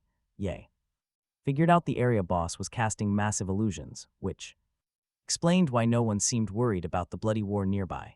After examining the quiet townspeople, he discovered they had actually been turned into brainless zombies, leaving him absolutely disgusted by the enemy's cruel methods. Casting a spell on one of the corpses, Yehai sought to learn what foul beast had done this to these innocent citizens. The dead woman's spirit whispered that the monster had even slaughtered the city chairman. As her decaying form crumbled, she warned that only a grandmaster could defeat their lord. Her message delivered, the dead soul finally rested. Yehai swore a solemn vow of vengeance, ready to slaughter every single monster. He activated his magnetic detection field to find the lord, but only picked up mindless ghouls wandering around, so he released his dark, oppressive aura across the entire city, instantly trapping dozens of ghouls until his senses locked onto a lonely mountain where the boss was hiding. Once discovered, the arrogant monster ordered his undead soldiers to march forward and strike down Yehai, pointing at him like he was the actual bad guy here. An immense, massive vortex opens in the sky, completely distracting the beast, capitalizing on this opening. Yehai drops from the heavens and wipes them out instantly. Absolutely furious that his plan failed, the Sovereign unleashes a devastating strike directly at our hero, who somehow takes 0 damage. Now, it is time for Yehai to retaliate, but his attacks barely tickle the beast. In response, the boss punches Yehai straight in the face, shattering his mask into tiny pieces. The Sovereign then treats him like a literal punching bag until Yehai feels the full Force hit the pit of his stomach, causing real, agonizing pain. But wait, this whole beatdown was just a clever trap to lure the sovereign. Inside his killing intent dimension, once there, Yihai hacks away with his scythe. Even with all the damage, the monster actually gets excited to steal the body of our hero. Yihai charges in again, but the beast deflects the strike with an indestructible golden bracer, throwing our hero back. But Yihai is locked in, immediately unleashing a storm of devastating slash attacks learned from his master, striking the beast over and over again, completely shredding him. Next, he activates the Zawarudo technique, wrapping the beast inside a massive energy sphere. This lets Yihai absorb another power style, allowing him to finally unlock a powerful S-rank monster. This thing looks like a legendary alien tree with absolutely crazy abilities, making Yihai as happy as a kid unboxing a brand new PlayStation 5. His excitement peaks even more when the system reveals the 10-headed Gina can fuse directly with the Diora. This insane combo can boost his strength to infinity, all thanks to the pure golden gene at its core. Seeing his perfect shot to finally beat Fu Hongsheng, he kicks off the fusion. Afterward, Yihai questions a zombie who exposes a terrifying secret: an emperor of all beasts exists, wielding legendary master grain techniques. Pure worry washes over Yihai because this monster is currently marching straight toward Huadu, which is left wide open with all its strongest masters away fighting. Meanwhile, at the hidden pocket in Nine Dragons River, the Huadu base can actually weaken high-tier beasts from B down to D rank. The atmosphere here is totally relaxed, with soldiers throwing a peaceful barbecue. They are so lazy that even old Zio on guard duty leaves his post to grab some food, letting the enemy slip right past them. This attack is led by one of the 4 generals serving the monster emperor, sent to slaughter the soldiers and drain their life force using a list provided by Fu Hongsheng. The grand plan is forcing everyone to bow to the power of the emperor. The invaders quickly slaughter the helpless defenders inside the zone, but as they attempt to pass the dimensional rift, a protective barrier nearly severs the foot of an invader. To cheat this powerful human defense system, they hide inside weak monster corpses, successfully slipping onto our blue planet. Back at the council of the 9 families of Huadu, the elders argue over the broadcast from Nua, demanding the immediate return of their masters. They have been deeply concerned about their missing elite fighters for a while, assuming that Fu Hongsheng simply went into isolation to boost his own strength. This whole mess leaves one elder absolutely furious at their lack of quests for more power, prompting the council to plan their next move the moment masters returned. Meanwhile, a massive torrent surged from the 9 Dragons River, blackening the water. All the fish died. Local residents panicked, fearing a new rift had opened, and then the beast appeared. With one strike, he slaughtered the citizens, treating them like worthless insects. Back at the command center, agents fell into absolute despair over a sovereign entering the imperial capital. The director of Elqi Wang ordered everyone to be alerted while he awaited the return of Fu Hongzhen. 4 masters from Huadu confronted the sovereign beast, who found their sheer audacity laughable. He mocked them to run away, stating he only cared about hunting the strong, but they had to buy time, so they united to fight the enemy. Their joint assault, however, did not even scratch him, and he countered with a swift, painless strike. Combat jets scrambled, but nothing dented the robotic-looking titan. The tide turned when highly advanced fighters from Elqi arrived on the scene, and the creature seemed happy to finally face top-tier martial artists. Yet, every strike thrown at the monster only added to the mounting body count. Director Wang shook with fear as the casualty reports piled up. Furious that neighboring factions refused to send any help, out of options, he triggered a high-risk emergency backup called the Special Registry Combat Power. His subordinates pleaded with him to stop, but he refused. His choice was final. 3 terrifying dark warriors were unleashed to stop the threat. Meanwhile, the sovereign ignored them, eyeing the distant city of clouds, where a massive spike of martial energy caught its attention. Even so, one of the newly released fighters, a mummy-like figure, wanted a rematch with the creature. Just like the old days, the tyrant then summoned its aura of annihilation, sprouting terrifying heads from its arms as the 3 fighters braced for battle. The beast charged. It struck with a crushing blow, roaring a deafening cry of Mahakala. It then muttered to the extra Heads sprouted on its arms that it truly hoped the warrior hiding in the Cloud City would be. A better fight than these three, one of its grotesque heads sporting a giant eye. Screamed in anticipation of the upcoming carnage. Together, they charged toward the skyscrapers, which quickly deployed their massive energy barriers, a different head. With fish eyes shrieked that resistance was utterly futile, unfazed the defending. Soldiers launched a barrage of heavy missiles, but the explosive impacts did nothing. Suddenly, the beast could no longer sense the power of its target inside the city. At that exact moment, Master Gon appeared right in front of it. Unleashing a flurry of lightning-fast, lethal sword strikes, the monster retaliated with a devastating corrosion wind strike, making her realize this fight would be a struggle, yet her slashes sliced its extra heads apart.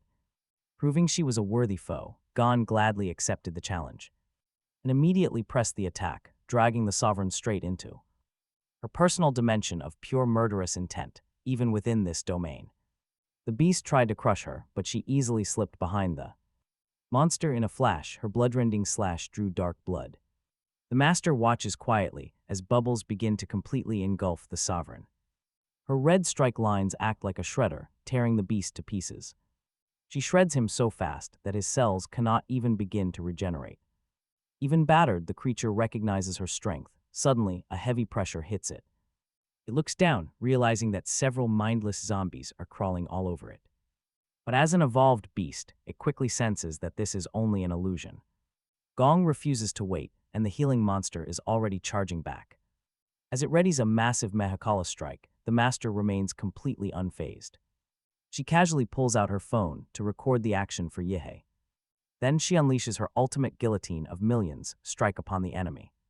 Heavy chains bind the beast, but Gong notices her own body starting to fade. Her form is vanishing due to the lingering effects of the monster's curse.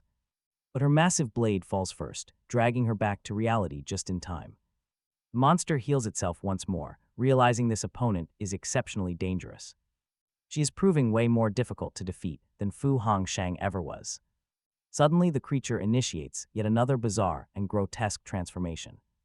Master Gong realizes this fight is getting deadlier, and she might actually lose her life.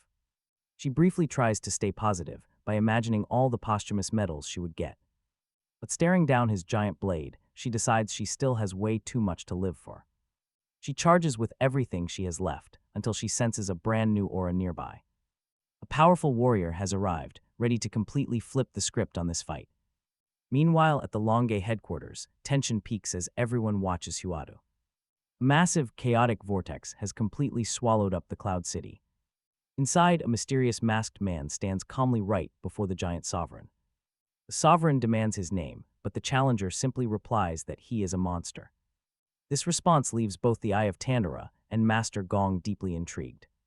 The sovereign charges, only to eat a nuclear blast straight to the face. Our hero Yehei is simply testing out the power of his 10-headed Gina.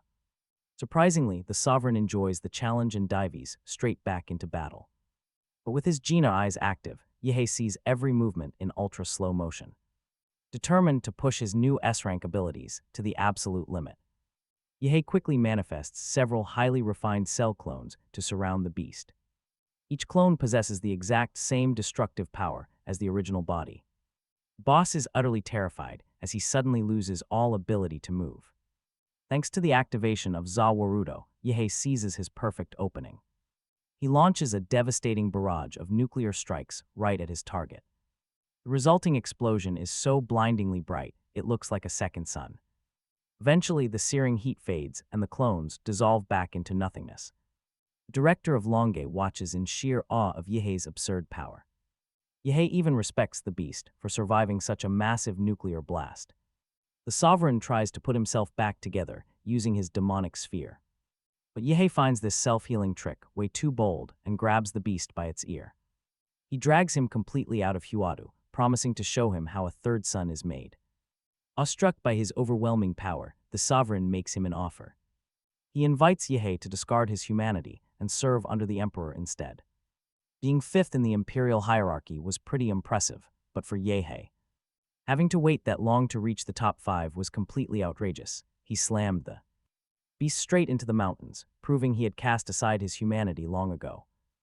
Standing just outside the city of Huadu, the absolute monster unleashed the full power of his Demora. This sovereign had never witnessed such insane energy, seeing Yehe as a massive threat to his emperor that had to be eliminated.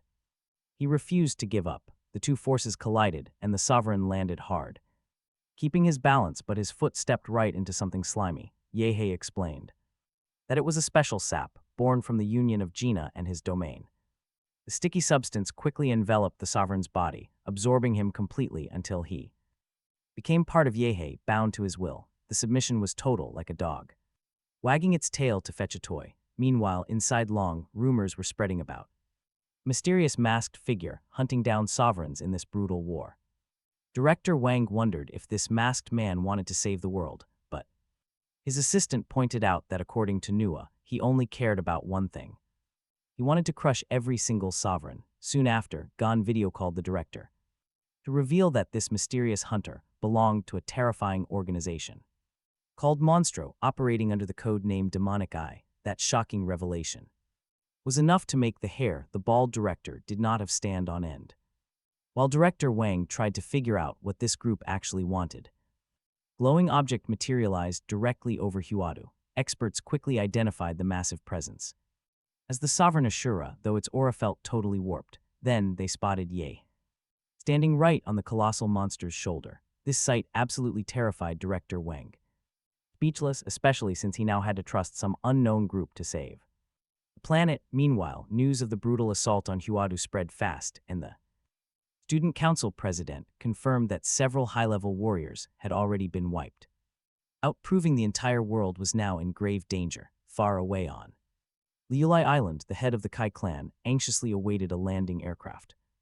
Sheriff-looking guy stepped off, having traveled across the ocean to seal a massive deal with the clan leader. In the meantime, Yehe officially named his new monster Hook, welcoming him as the first official member of Monstro. With the world sinking deeper into chaos, he decided to build a private army, keeping his robot disguised to avoid drawing any unwanted attention. Shortly after, Yehe found himself staring at a tree, which, get this, suddenly blinked and stared right back with immense curiosity, completely catching him off guard. When Yehe reeled back to punch the plant, he realized it was just the mad scientist playing dress-up. He revealed he had grown this entire forest using advanced biotechnology, making Yehe feel pretty proud of his subordinate. Next, the doctor proudly showed off the massive base built under 30 days. Even Yehe was deeply impressed by how fast the scientist had pulled everything off. To secure his massive budget, he found out the doctor had used his healing powers to extort fortunes from rich guys on their deathbeds,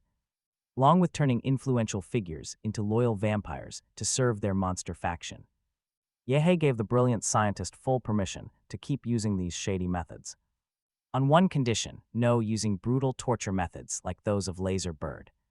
The doctor then led him to a secret lab packed with captured researchers. Laser and Prometheus were turned into servants to speed up research. Yehe quickly noticed the doctor's cyborg body was just a proxy. His true self was nothing more than a living brain hooked to complex machinery, completely skipping the need to waste any precious energy on a physical body. Yehe even thought the doctor and Nua would make a pretty good couple. Later, Yehe introduced Hook to the doctor, strictly forbidding any crazy experiments on the giant. Next, he was led to a massive aquarium housing an imposing fish called the artificial Demora, which generated nuclear levels of power. Very pleased, Yehe decided to gift him a YH cell sample of his YH cells for further research. Deeply grateful, the doctor bowed. With everything settled, Yehe decided it was time to return to Huadu. The mission to reclaim the agency was a huge success, but a new order was now established, complete with strict curfews and food rationing. Yehe noticed how much had changed, even if the city recovered quickly. He then had Nua guide him straight to the Longue headquarters for his first day of his new internship. Stepping inside, however, the place was completely empty. Soon, a pretty grumpy agent named Linja greeted him. She pointed him toward his desk, and when Yehe asked if she was all alone, she nodded. Heavy casualties from the recent battle, plus other warriors guarding the borders, left her completely buried under paperwork. To cheer up his stressed senior, Yehe quietly pulled out one of his special brain-boosting wormlings and slipped it right into her tea. knowing it worked wonders as Linju drank her tea peacefully. A sudden emergency broadcast went off reporting active riots downtown. This highly annoyed her since she was just about to go grab lunch. Sensing a perfect chance to prove himself, Yeha offered to go instead. Linju was hesitant to trust a new intern, but he reassured her. Suddenly, a wonderfully sweet aroma filled the air, and an illusion of a grand, delicious banquet appeared right before her eyes. Even knowing it was fake, she happily accepted it. Yeha joked that he was just taking advantage of her exhaustion. Still, Linju explained that elite agents undergo intense training to counter mental illusions. But she admitted his illusion skills were far beyond any normal warrior. She warned him to be careful, saying she would not take responsibility if anything went wrong, but before she could even finish her sentence, Yeha dashed out, leaving behind a cold energy drink and a small note to help her recover. Surprisingly, she found the gesture pretty sweet. Talk about a chaotic start. Zia's southwest border was in total uproar. Disguised as Mohammed, Yeha rode a bus, using techniques to block the terrible stench. The radio reported that special forces had just eliminated some rebel terrorists. Realizing the gravity of the situation, Yeha decided he must act quietly to pluck this evil out by its roots. Suddenly, a suspicious van blocked the bus, and two sketchy men boarded the vehicle, clearly planning to rob every terrified passenger on board. As terrified passengers scramble to the back, Yeha is left squished like a sardine. Goon demands total cooperation as two more massive, burly men climb aboard. These newcomers are actually tattoo artists, and their leader quickly steps forward. He announces that everyone will be forced to get the heart symbol tattoo. Yeha instantly recognizes the mark, recalling that Noah had already shown it to him. To Yeha, forcing innocent people to wear this mark is highly disrespectful. Just then, a brave old passenger steps up to confront the thugs. Furious, one of the goons decides to punish the old man without mercy. But as he swings, the blade suddenly deflects, slicing right into his own leader. The boss glares at his lackey, furiously demanding to know if he is rebelling. Stammering in terror, the man insists he never meant for that to happen. He swears the knife moved on its own, but the boss is not buying it. Rejecting the excuse, the boss orders his beefy tattoo artist to execute the traitor. But in a shocking twist, the skinny scapegoat easily overpowers his attacker. Outraged by this embarrassing display, the boss orders his remaining gang inside. "Go get him," he screams. The passengers watch in utter disbelief as chaos erupts. Every single thug who tries to board is instantly launched out of the vehicle. Even after wiping out the entire gang, the confused subordinate keeps pleading innocence. Suddenly, his body lunges at the boss, dragging him away like a misbehaving child. He speeds off, leaving the passengers completely baffled. Meanwhile, the getaway van speeds down the highway with a zombie-like driver at the wheel. The terrified boss quickly realizes his subordinate is being controlled like a puppet. Hoping to survive, he acts like a humble servant, asking Yeha what he wants. Sitting calmly like a Zen master, Yeha demands intel on their entire syndicate. The leader hesitates, knowing a wrong answer will land him in deep trouble, especially since the dangerous young man is sitting right beside him. Meanwhile, the driverless van is heading dangerously fast toward a steep cliff. Fed up with the boss's pathetic lies, Yeha decides to finish them off. Dark tentacles erupt, ignoring the boss's desperate pleas as Yeha reminds him he's no hero. The dark mass completely devours the bandits, leaving absolutely nothing behind.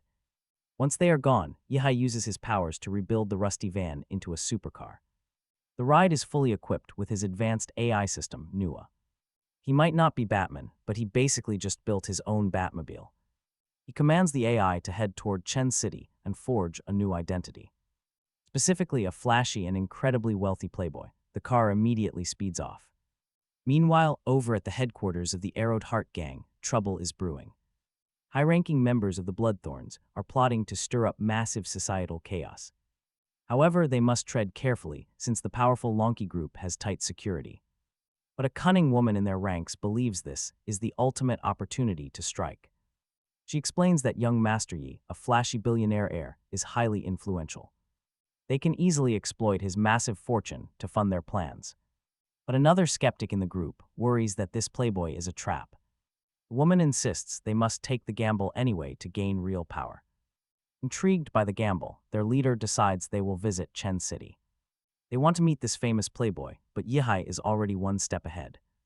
He stayed one step ahead, holding all of their criminal records, when his servant delivered the news that the trio wanted to meet. Yihai approved it, knowing they were practically begging for death. The members of the Bloodthorn Syndicate rolled into the city, but the blonde woman felt an oppressive, heavy gaze on their backs. She also noticed the local crowds were way too calm.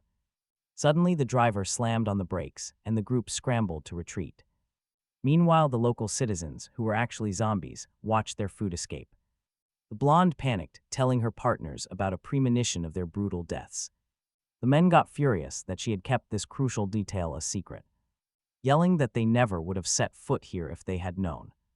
But the woman kept her cool, whispering that in her vision, they died in a dark forest, and this is a city. But wait, a tiny, red flower suddenly sprouts from the vehicle's ceiling, revealing itself as one of Yihai's cells used to project his own consciousness. Then pure chaos, Yihai summons a massive forest of grasping trees that, trapping their vehicle, he then introduced himself as the absolute master of her destiny, and she recognized this exact moment from her deadly nightmare. She watched her dreadlocked ally get pinned beneath the heavy wreckage, screaming desperately for help, while their other companion died instantly on impact. Escape is impossible, she whispers. Nobody can outrun their fate, and just like that, the car explodes. She closes her eyes, ready. She closed her eyes, accepting her death, as a bloody drop trickled down Yihai's hand. He offered to spare her life, but only if she agreed to surrender her body and soul to him. Desperate, she drank the blood from his finger, immediately becoming his loyal servant. Suddenly, she began to writhe in agony, her greed forcing monstrous scales like Yihai's armor to erupt across her flesh. He used this new mental link to invade her mind, searching for secrets about the Bloodthorn Syndicate and their leader, currently hiding inside a deep submarine. The woman bowed to Yihai, who summoned 15 of his clones to guide her back to their hideout and wipe out every last member. A month passes, news spreads of crushed rebellions and a plummeting crime rate that hit absolute zero. Still, the police whisper about a mysterious shad vigilante hunting down targets, sending classified intel straight to the high command. Meanwhile, Yihai soars over the ocean, searching with his magnetic grid. Nothing yet, no sub in sight, but he knows it is only a matter of time. To speed things up, he unleashes his true, colossal form, diving deep into the water and flooding the sea with his deadly gamma cells. Finally, his sensors locked onto the target, a massive vessel gliding through the dark abyss. Inside, the terrified crew detected a colossal signature rapidly closing in on them. The captain desperately ordered high-power sonar blasts to repel the beast, but the sonic defenses did absolutely nothing. An officer screamed that the target was too fast. Arriving in under 5 minutes, panicking, they launched a volley of heavy trident torpedoes that detonated against the beast, yet the monster kept charging ahead. Completely unharmed, it slammed violently into the hull, causing catastrophic structural damage and tearing the sub apart. Terrified, the captain barked to fire all remaining weapons. Even heavy torpedoes could not stop Demora from unleashing its power and wiping out the entire crew. That was when Garrett, leader of the Bloodthorn and an S rank specialist, stepped up. He was furious. His proud legacy was being destroyed by a demonic beast. He grabbed a nuclear battery and threw it at Demora, who effortlessly swallowed the projectile. Garrett waited, eagerly expecting his giant foe to be blown to pieces, but when the bomb detonated inside, the beast simply burped. It even asked for an antacid. Talk about disrespectful. The leader was completely frozen in utter shock. Now it was the giant monster's turn to strike, blasting sonic waves that left Garrett extremely dazed. But this S-rank master refused to yield, sprouting massive tentacles from his back. Demora quickly countered, spraying a gas that completely paralyzed his body like thick goo. Before long, Garrett was swallowed by atomic energy bubbles, extinguishing his very last breath of hope. With the battle finished, Demora glided across the water, its destination locked onto the southeast triangle to find Yehe. Meanwhile, in the country of Fae, a guard scanned the ocean horizon when he spotted something strange, a massive shadow moving at an incredible speed. Pure panic set in when they realized that was no island.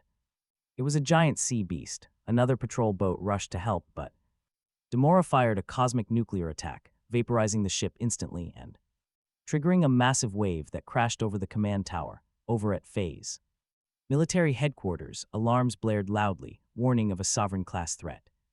The general ordered a massive barrage of missiles and bombs before the creature could reach land, but suddenly the monster's signal vanished from the radars, confusing the general was utterly baffled.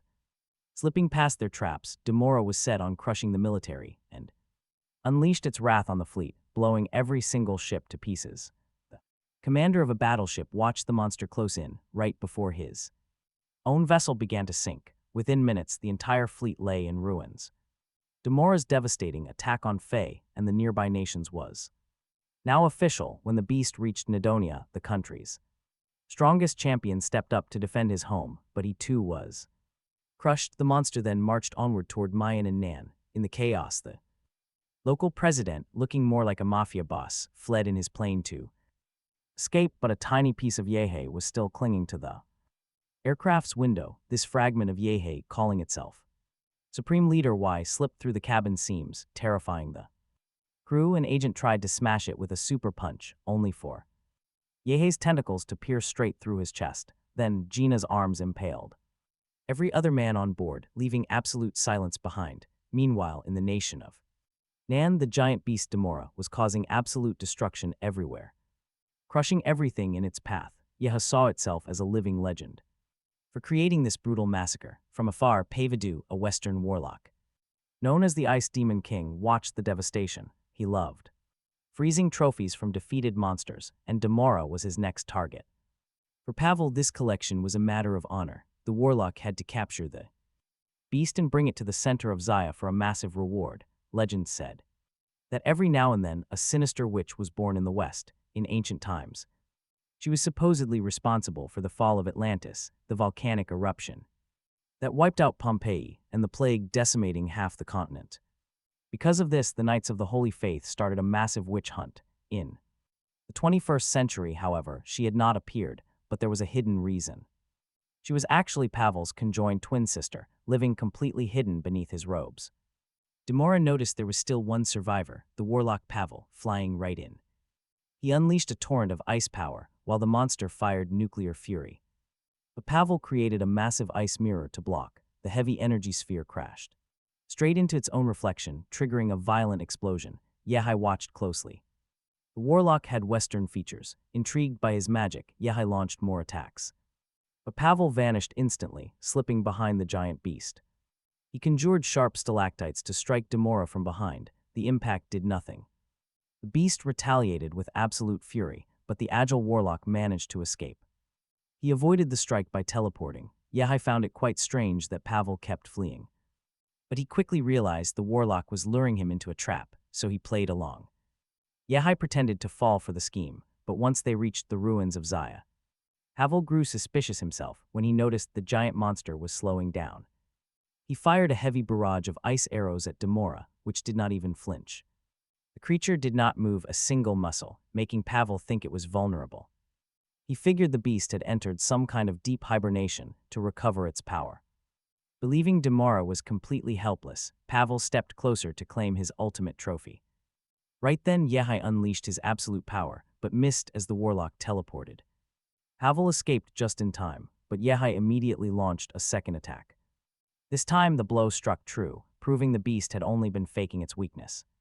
A complete trap, Yehai decided to show his true power. He slammed his opponent straight into the dirt. Pavel stood up in absolute rage. But Yehai was already right behind him, whispering that he knew his deepest secret. He knew his sister's secret. Pavel froze in shock. Now that his sister's secret was out, Yehai declared his true intention. He was here to end Pavel, commanding the giant shadow tree Demora to strike. But as an expert in dark arts, Pavel conjured a massive freezing circle. Frost rapidly spread across Demora from its roots to the top. Pavel had infinite mana. He was constantly fueled by his sister's cursed witch blood. In mere moments, the massive monster became a solid ice statue. Pavel admired it like a masterpiece. But wait, the golden plants making up the beast suddenly began to glow. The golden vines shattered the thick ice that bound them. The warlock could not believe his pure magic was actually being overpowered like this. He found the situation completely insulting. Pavel had been bullied his entire childhood. He absolutely refused to suffer another humiliation. Furious, the warlock unleashed an extremely powerful tornado right at Demora. Yehai did not feel threatened at all, activating his ultimate battlefield control mode. He fired off multiple powerful techniques at once, tearing the typhoon apart. As the monster closed in, it fought back with explosive, burning flowers. These blazing blooms burst forth, right before the beast spat an ocean of fire. The inferno consumed everything. This insane heat was too much, causing the ice wizard to melt. Blinded by the steam, Chujo never saw the giant hand of the beast sweeping in. He barely slips away from getting crushed, retreating into the clouds to regroup. There he tries to gather his power for one last strike, but his break is cut short. Massive fingers pierce the fog, revealing Yehei riding right on top of the beast. Their elemental clash resumes, but this time, the ice wizard knows he is outmatched. Chujo decides to run, realizing he cannot defeat Yehei, the supreme leader of monsters. Yehei hurls a devastating bolt of lightning at the fleeing coward, but the wizard dodges. Havel actually mocks that terrible aim, but the storm above is shifting. The massive cloud cover gives Yehei the perfect setup to summon a deafening thunderclap. The blinding flash of light is all Pavel sees before his senses are completely overwhelmed. The massive electrical surge completely blocks him from teleporting away. A spear of lightning pierces his chest, frying him completely. On his giant beast, Yehei stares at the wizard and his sister, frozen solid. They lie impaled on the cold ice, but right then the true witch finally awakens. Far away, Director Adler of the Belton Federation receives a shocking report. The wizard is fighting some mysterious masked figure, and Adler is absolutely furious. Pavel was supposed to be helping them fight the CIA, not wasting time here. As the heavy storm clouds finally clear, the entire nation gets a front row seat. They witness the utter humiliation of their great wizard. Yehei shows no mercy. He orders his Pangu monster to deliver the final, crushing blow. But as fire engulfs the frozen pod, a woman's hand shatters the icy layers. She effortlessly blocks the attack and unleashes a wave of freezing mist. This blinding frost blankets the massive Pangu beast, catching Yehei completely off guard. He realizes this witch is on a whole different level compared to Chujo. The giant monster starts to shatter like a mountain, crumbling to pieces. Watching from afar, Director Adler is terrified. The legendary witch has finally awakened. The cold is absolute. Adler fears this power could trigger a global ice age. He even considers launching their secret orbital weapon to eliminate the threat. But an agent quickly reports that Yehei has already gotten things under control. He has the witch trapped tightly in a mesh of massive tentacles, but she breaks free. She physically splits her body into multiple fragments, evading his grasp with ease. She reforms instantly, leaving Yehei stunned by her bizarre power. She can turn into pure, raw energy, so Yehei decides to literally eat her. He unleashes a massive cosmic web of tentacles to trap the abomination. The trap works flawlessly. Yehei even licks his lips in anticipation. He treats her like a delicious snack. Inside his grasp, the witch screams in fury. Yehei can hear her muffled shrieks, realizing she is all raw power and no brains. Suddenly, she replicates the Pangu monster using pure ice. Yehei is not impressed. His arsenal of cosmic techniques is virtually limitless. He counters instantly with the devastating thousand-hand solar disk form. Amazed by Yehei's insane power, the director demanded to know his identity. Right away, the national AI brought up footage of his battle against the three-headed beast in Huado, leaving him deeply intrigued by this demonic eye. Monster Organization. Meanwhile, the earth-shaking clash of the giants rages on. The massive ice Pangu even loses one of its horns in the brutal crossfire. Yet the witch keeps throwing massive spells, acting like an unruly, chaotic child. Yehei summons the blazing form of Zhuang and unleashes a massive fire dragon. Gigantic ice spikes stop the beast, but for Yehei, this is more than enough. He charges straight at his opponent, closing the distance in a single breath. The second he reaches out, the entire battlefield freezes solid. The witch stands up smiling, but suddenly, roaring flames engulf her body. Yehei completely suppresses her existence and consumes her to refine her power.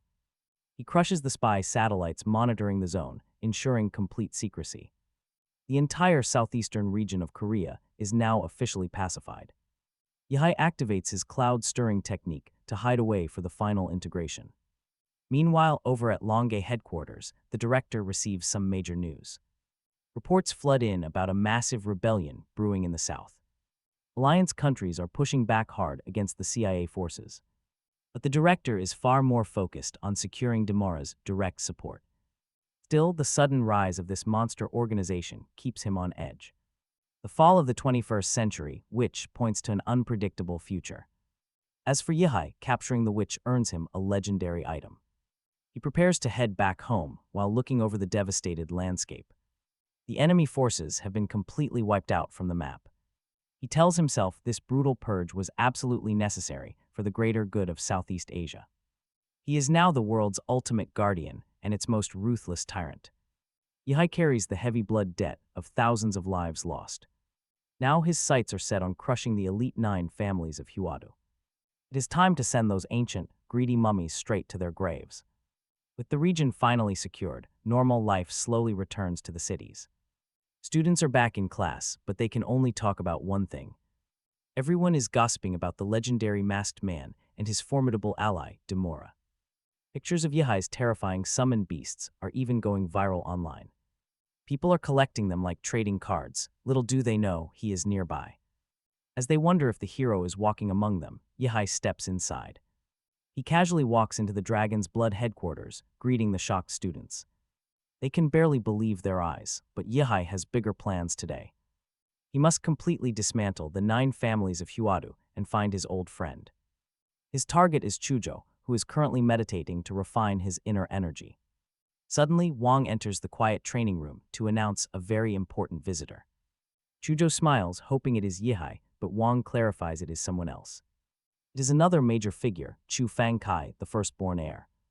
He is a prominent member of the 9 families and a half-brother to the hero. Chujo instantly points out how Chu Fangkai's family hid during the war. The wealthy heir does not deny it, claiming they had a very good reason. With the country left so weak, it is time for them to take charge. They want to rule the region again, but Chujo is not buying it.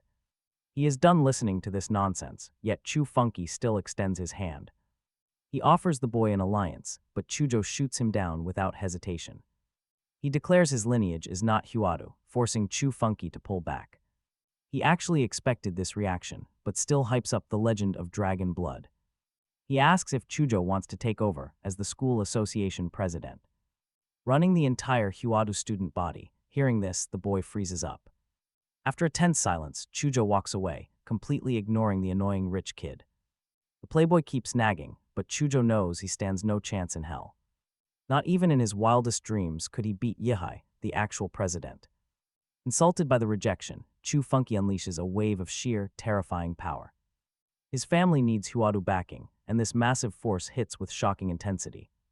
It is so intense that Chujo staggers back. The rich kid demands a final choice. Join up and become powerful. Suddenly, Chujo realizes he is caught in an illusion. Red blood cascades all around him as a horrific monster slowly takes shape. Beside it stands a masked figure, the deadly warrior who slaughtered multiple sovereigns. Now Chujo demands to know what such a dangerous creature is doing here. The entity flashes a single demonic eye and invites Chujo to join their group. Intrigued, Chujo asks why a supreme sovereign would ever care about him. The demonic eye simply replies that his rare monster destiny is highly valuable. Still highly skeptical, the young warrior asks if Yihai is also a member. The masked freak confirms it, and that is all Chujo needs to hear. He accepts the proposal instantly. The creature promises to visit him tonight.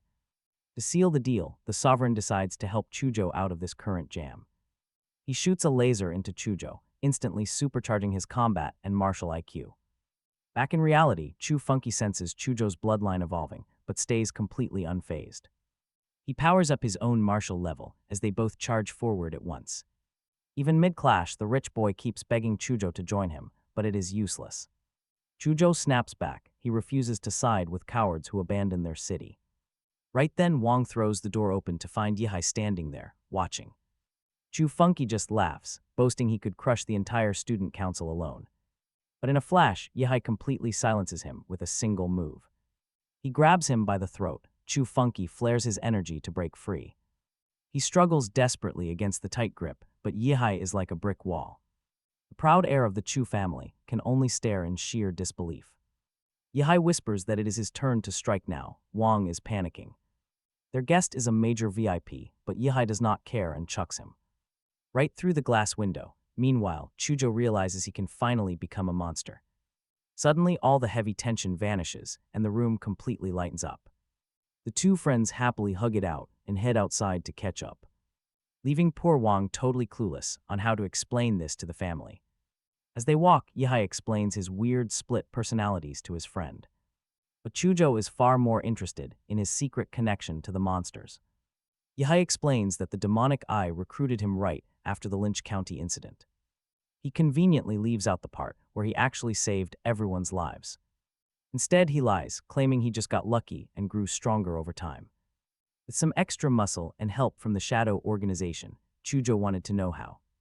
Many masters of that level existed in the group, and Yehai answered, without hesitation, that there were about 5 others. This made Chujo pretty wary of the scary looming possibility that they might try to invade Shia. Yehai quickly reassured him, saying everything was completely under control and he just had to follow the demonic eye's orders. After their talk, Chujo said goodbye and quickly left. The office still feeling quite worried. Alone, Yehai grew incredibly deep in thought, knowing he would never truly hurt his friend, though the next plan required his direct participation. The real problem was that the 9 families held massive power. They even controlled emperors. Digging through history, Yehai started researching Nua and finding secret imperial documents he already discovered during his mission with the demon barrows that pure faith was the greatest source of energy. These ancient documents revealed that since the beginning of Shia, First Dynasty mages actually built ancient technologies to absorb this dragon chi, binding the royal family to nation's destiny under the emperor's strict, unquestioned command. This ultimately meant that if one royal family fell, they could easily trigger disasters across Shia. Because of this, Yehai knew that taking down the families was a massive risk for everyone. The only real solution: steal the dragon chi directly, stripping away their power and confidence. The exact method to do this was written in Nua. Every 70 years, the families chose a single member to become the sole guardian of the dragon chi, keeping them chained as a living vessel. But here is the wild twist: Yehai actually needed to transfer this highly coveted chi to Chujo since he carried royal blood. Still, he promised himself that he would find a way to save his friend once it was all over. With the plan fully prepared, Yehai quickly met Chujo as the demonic eye, initiating a painful baptism ritual to instantly boost the boy's power. Screaming in pure agony, Chujo covered his burning eyes. The eye had injected him with strange energy to make him see the world completely differently, officially baptizing him as his disciple with an exclusive vision technique. Feeling grateful, Chujo offered his thanks and called him master. All of this went down in the boy's room. While he quietly meditated, Yehai ordered his new disciple to wash the blood from his eyes using the moisture from the air, and while this powerful new vision integrated inside Chujo's eyes, Yehai also granted him enough raw energy to glimpse the hidden spiritual world, completely strengthening his entire body with his own YH cells. By toughening Chujo's body, Yehai believed he could withstand the dragon chi to successfully complete his mission. Afterward, Yehai went to visit his master, Gong, who was pretty irritated because he had disappeared without a single word, but the clever young man relied on his charm and presented a beautiful gift to calm her anger, which worked perfectly, earning her complete forgiveness. She asked what he actually wanted. Skipping all the pleasantries, Yehai immediately admitted he needed the highly guarded second half of the Bodhi scripture of the murderous heart. The woman was shocked to learn her student already surpassed the Grandmaster level, but feeling quite proud, she put on her glasses to review the. Meanwhile, Yehai's clone, taking the form of a demonic eye, was training Chujo. Deep breath under his master's guidance, Chujo concentrated until his eyes changed. His pupils dilated strangely. Now, he could perceive the world through causality itself. Instantly, everything felt sharper. Chujo could actually see paths of cause and effect. He was absolutely confident he could crush his past self in 3 minutes flat. But get this, the demonic eye just laughed. This power went way further. Could weave massive illusions and manifest giant divine forms. Suddenly, Chujo gasped. Burning pain, his eyes flared, forcing his master to warn him of the strain. He would need intense, painful training to actually master this high-level technique. Hours flew by. Exhausted but incredibly stubborn, Chujo refused to call it quits. His master handed over a small case. Real power does not come overnight. When Chujo popped it open, he stared right at a strange little slime. Surprised, Chujo jumped straight back, thinking it was some kind of wild beast. Yeha laughed, quickly introducing the bouncy little guy as a Fe, his close friend. Chujo couldn't help but notice the slime actually looked a lot like Yeha. The slime happily rubbed against Chujo, instantly boosting the young man's life force. Energy restored, the demonic eye immediately ordered him to get back to training. Meanwhile, over in the capital of Gunnan, the clan elders were absolutely furious. The sheer disrespect Chu Funky suffered had pushed them way over the edge. The head of the Dragon's Blood Association even admitted to humiliating the boy. Unbelievable, they simply could not accept that Fenny had lost to a freshman. Believe it or not, this was a blatant challenge from Lonki and Huadu. They were openly defying the absolute authority of the 9 elite families. One hot-headed elder started demanding immediate war, but another quickly shut him down. Bad idea, a rash war would only turn the public against them. But the aggressive elder refused to back down, and the tension spiked. Silence before they could clash, the clan patriarch Chu Hongtang stepped in. He declared that their main focus must remain on the upcoming ceremony. This crucial Dragon Kai passage was scheduled to take place in 2 months.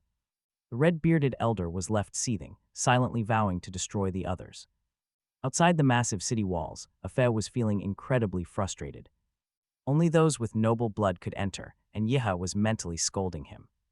No entry, so he planned to gather info at the Golden Horse Club. This high-end venue was always packed with the city's wealthy elite. Inside the private office, the manager was busy chewing out an employee. Sudden intrusion, her lecture was cut short when Yeha appeared, asking to talk. The woman almost tumbled out of her chair in sheer shock at his entrance. Yeha calmly manipulated her, demanding the full list of VIP guests and their secrets. Meanwhile, out in the main hall, a nobleman named Master Leiyu arrived. Despite his incredibly smug and arrogant attitude, the crowd treated him with reverence. Still, the local family heirs were clearly unhappy to see these Huadu nobles. Leiyu claimed a VIP seat, demanding to know what kind of entertainment they offered. A server quickly boasted that their city offered the most beautiful women around. Nobles sneered, asking if the city's absolute top warrior was actually a woman. Flattering him instantly, the employee confirmed that she indeed worked for Lonki. He stayed far away and completely avoided that dangerous group. This response deeply irritated Liu, angry that Goon remained undecided. Suddenly, he snapped, smashing a bottle over the employee's head, screaming that Zioa belonged to royalty, not to Lonki. Spitting bitter insults at everyone, the arrogant noble walked away. But his escape was blocked when he ran into his own guard. Yehai instantly dragged the arrogant noble into a mind-bending illusion. A beast loomed, and Liu scrambled to find some kind of alarm. Too late, Yehai's lethal needlefinger technique struck him dead on. His head bloated like a gross balloon, bursting violently in front of his crew. Covered in hot blood, the surviving companions shrieked for help. Yehai just smirked, telling them to chill because he was only playing around. The spared third heir of the Liu family desperately begged for mercy. No talking, he just prepped his next devastating attack. He slammed his needlefinger right into the center of the young heir's skull. With a mock thank you, Yehai lets Afe slip inside. Possession complete, leaving the remaining survivors completely frozen in shock. Now controlling Liu's body, Afe is ordered to enslave the others. With the order delivered, Yehai quickly slipped away. His spy is in the Imperial City. The sewing mission begins. To spread the infection, he had to enter a deep meditative state. Turns out, Afe's takeover only works on weak, fragile minds. To save Chujo, Yehai had to deeply comprehend the flow of dragon chi. His spirit and body had to align with absolute perfection. Yehai knew this massive evolution relied entirely on his visual power. He activates the 10-headed hyena to force the awakening. His physical form began turning pure gold, radiating an unbelievable amount of new power. Time skip everyone, 2 months later, Yehai has become the fearsome demonic eye. The master is now training with Chujo, testing his disciple's growth. He demands the boy prove his evolution to earn a brand new level of visual power. Ready to show his master, Chujo slowly snaps his eyes wide open. An icy blizzard erupts as he manifests a massive, frozen beast. His master was proud, deciding to turn up the heat. He activates his deadly Hellstar power to easily shatter his apprentice's ice. With his upgraded vision, Chujo precisely tracked every incoming threat. Those glowing spheres tracked everything, ready to intercept any target. In response, Chujo's giant ice dragon unleashed a barrage of frozen arrows. The beast lunged forward with sharp claws, confidently striking the master. Boom, the spheres detonate instantly, leaving Chujo completely stunned. A flurry of hits lands simultaneously, but Yehai senses something unexpected. Using the dragon as a screen, Chujo blindsided his master. A clever clone decoy trick, the master is encased in solid ice. Using this brief window of opportunity, Chujo lunged forward to finish it. But the master had already anticipated the move and slipped away easily. Still, the giant ice dragon sweeps forward, swallowing his frozen decoy whole. Chujo thought he sliced him in half and won, but it was just an illusion. Yehai declared that the boy would now remain trapped inside this nightmare forever. He explained that Chujo lacked the 10-headed Jina, which runs on pure causality energy. Master added that only intense, painful memories could trigger this awakening. Only deep trauma could unlock Chujo's full potential. Trapped in the nightmare, Chujo saw his younger self, chained up and freezing. His father knelt before the clan patriarch, who coldly ordered him to kill his wife. The husband begged the patriarch, who was his own father, to spare their lives. But the heartless old patriarch showed absolutely zero mercy. His son had tarnished the Chu family name by running off with a commoner. Now they had a bastard child, though the mother begged them to spare her boy. She offered her own life instead, which drove the young Chujo into a rage. He screamed at his father to use his grandmaster strength and escape with her. And this is where things get truly tragic. The patriarch raised his hand. The blow fell, and with her last breath, the mother prayed her son would become strong. The boy let out a deafening scream, his raw fury shattering the metal chains. His power woke up, the demonic eye watched closely, sensing his success. Chujo opened his eyes, his face completely cold as his gaze transformed. He finally mastered the eyes of causality, feeling grateful to see his mother again. Seeing her one last time was worth it, especially now that he had new techniques. Yehai explained that only those carrying immense, agonizing pain could unlock these powers. With the rules clear, he ordered Chujo to strike him with his new abilities. Chujo hesitated, worried he might hurt his master, but Yehai just laughed it off. He claimed nothing Chujo did could ever kill him, so the boy unleashed his power. A wild shockwave erupted from the boy, instantly slicing through everything around them. Yet Yehai stood completely still, not moving a single muscle in the chaos. Chujo was left utterly stunned, but the demonic eye was highly impressed. His disciple had exceeded all expectations. Now he wanted to see Chujo manifest his divine form for official missions. Chujo hesitated, asking if showing this form would permanently blind his eyes. But the master reassured him that his divine armor would protect his sight. Right then, a Fae showed up and told him to just trust the process. Chujo nodded, letting the loyal slime merge with him to boost his power. As they fused, even a Fae felt the massive impact of the boy's causality eyes. With a flash, his ultimate divine form emerged, completely transforming his entire body. Behold the true Lord Erlang of Qingyuan divinity.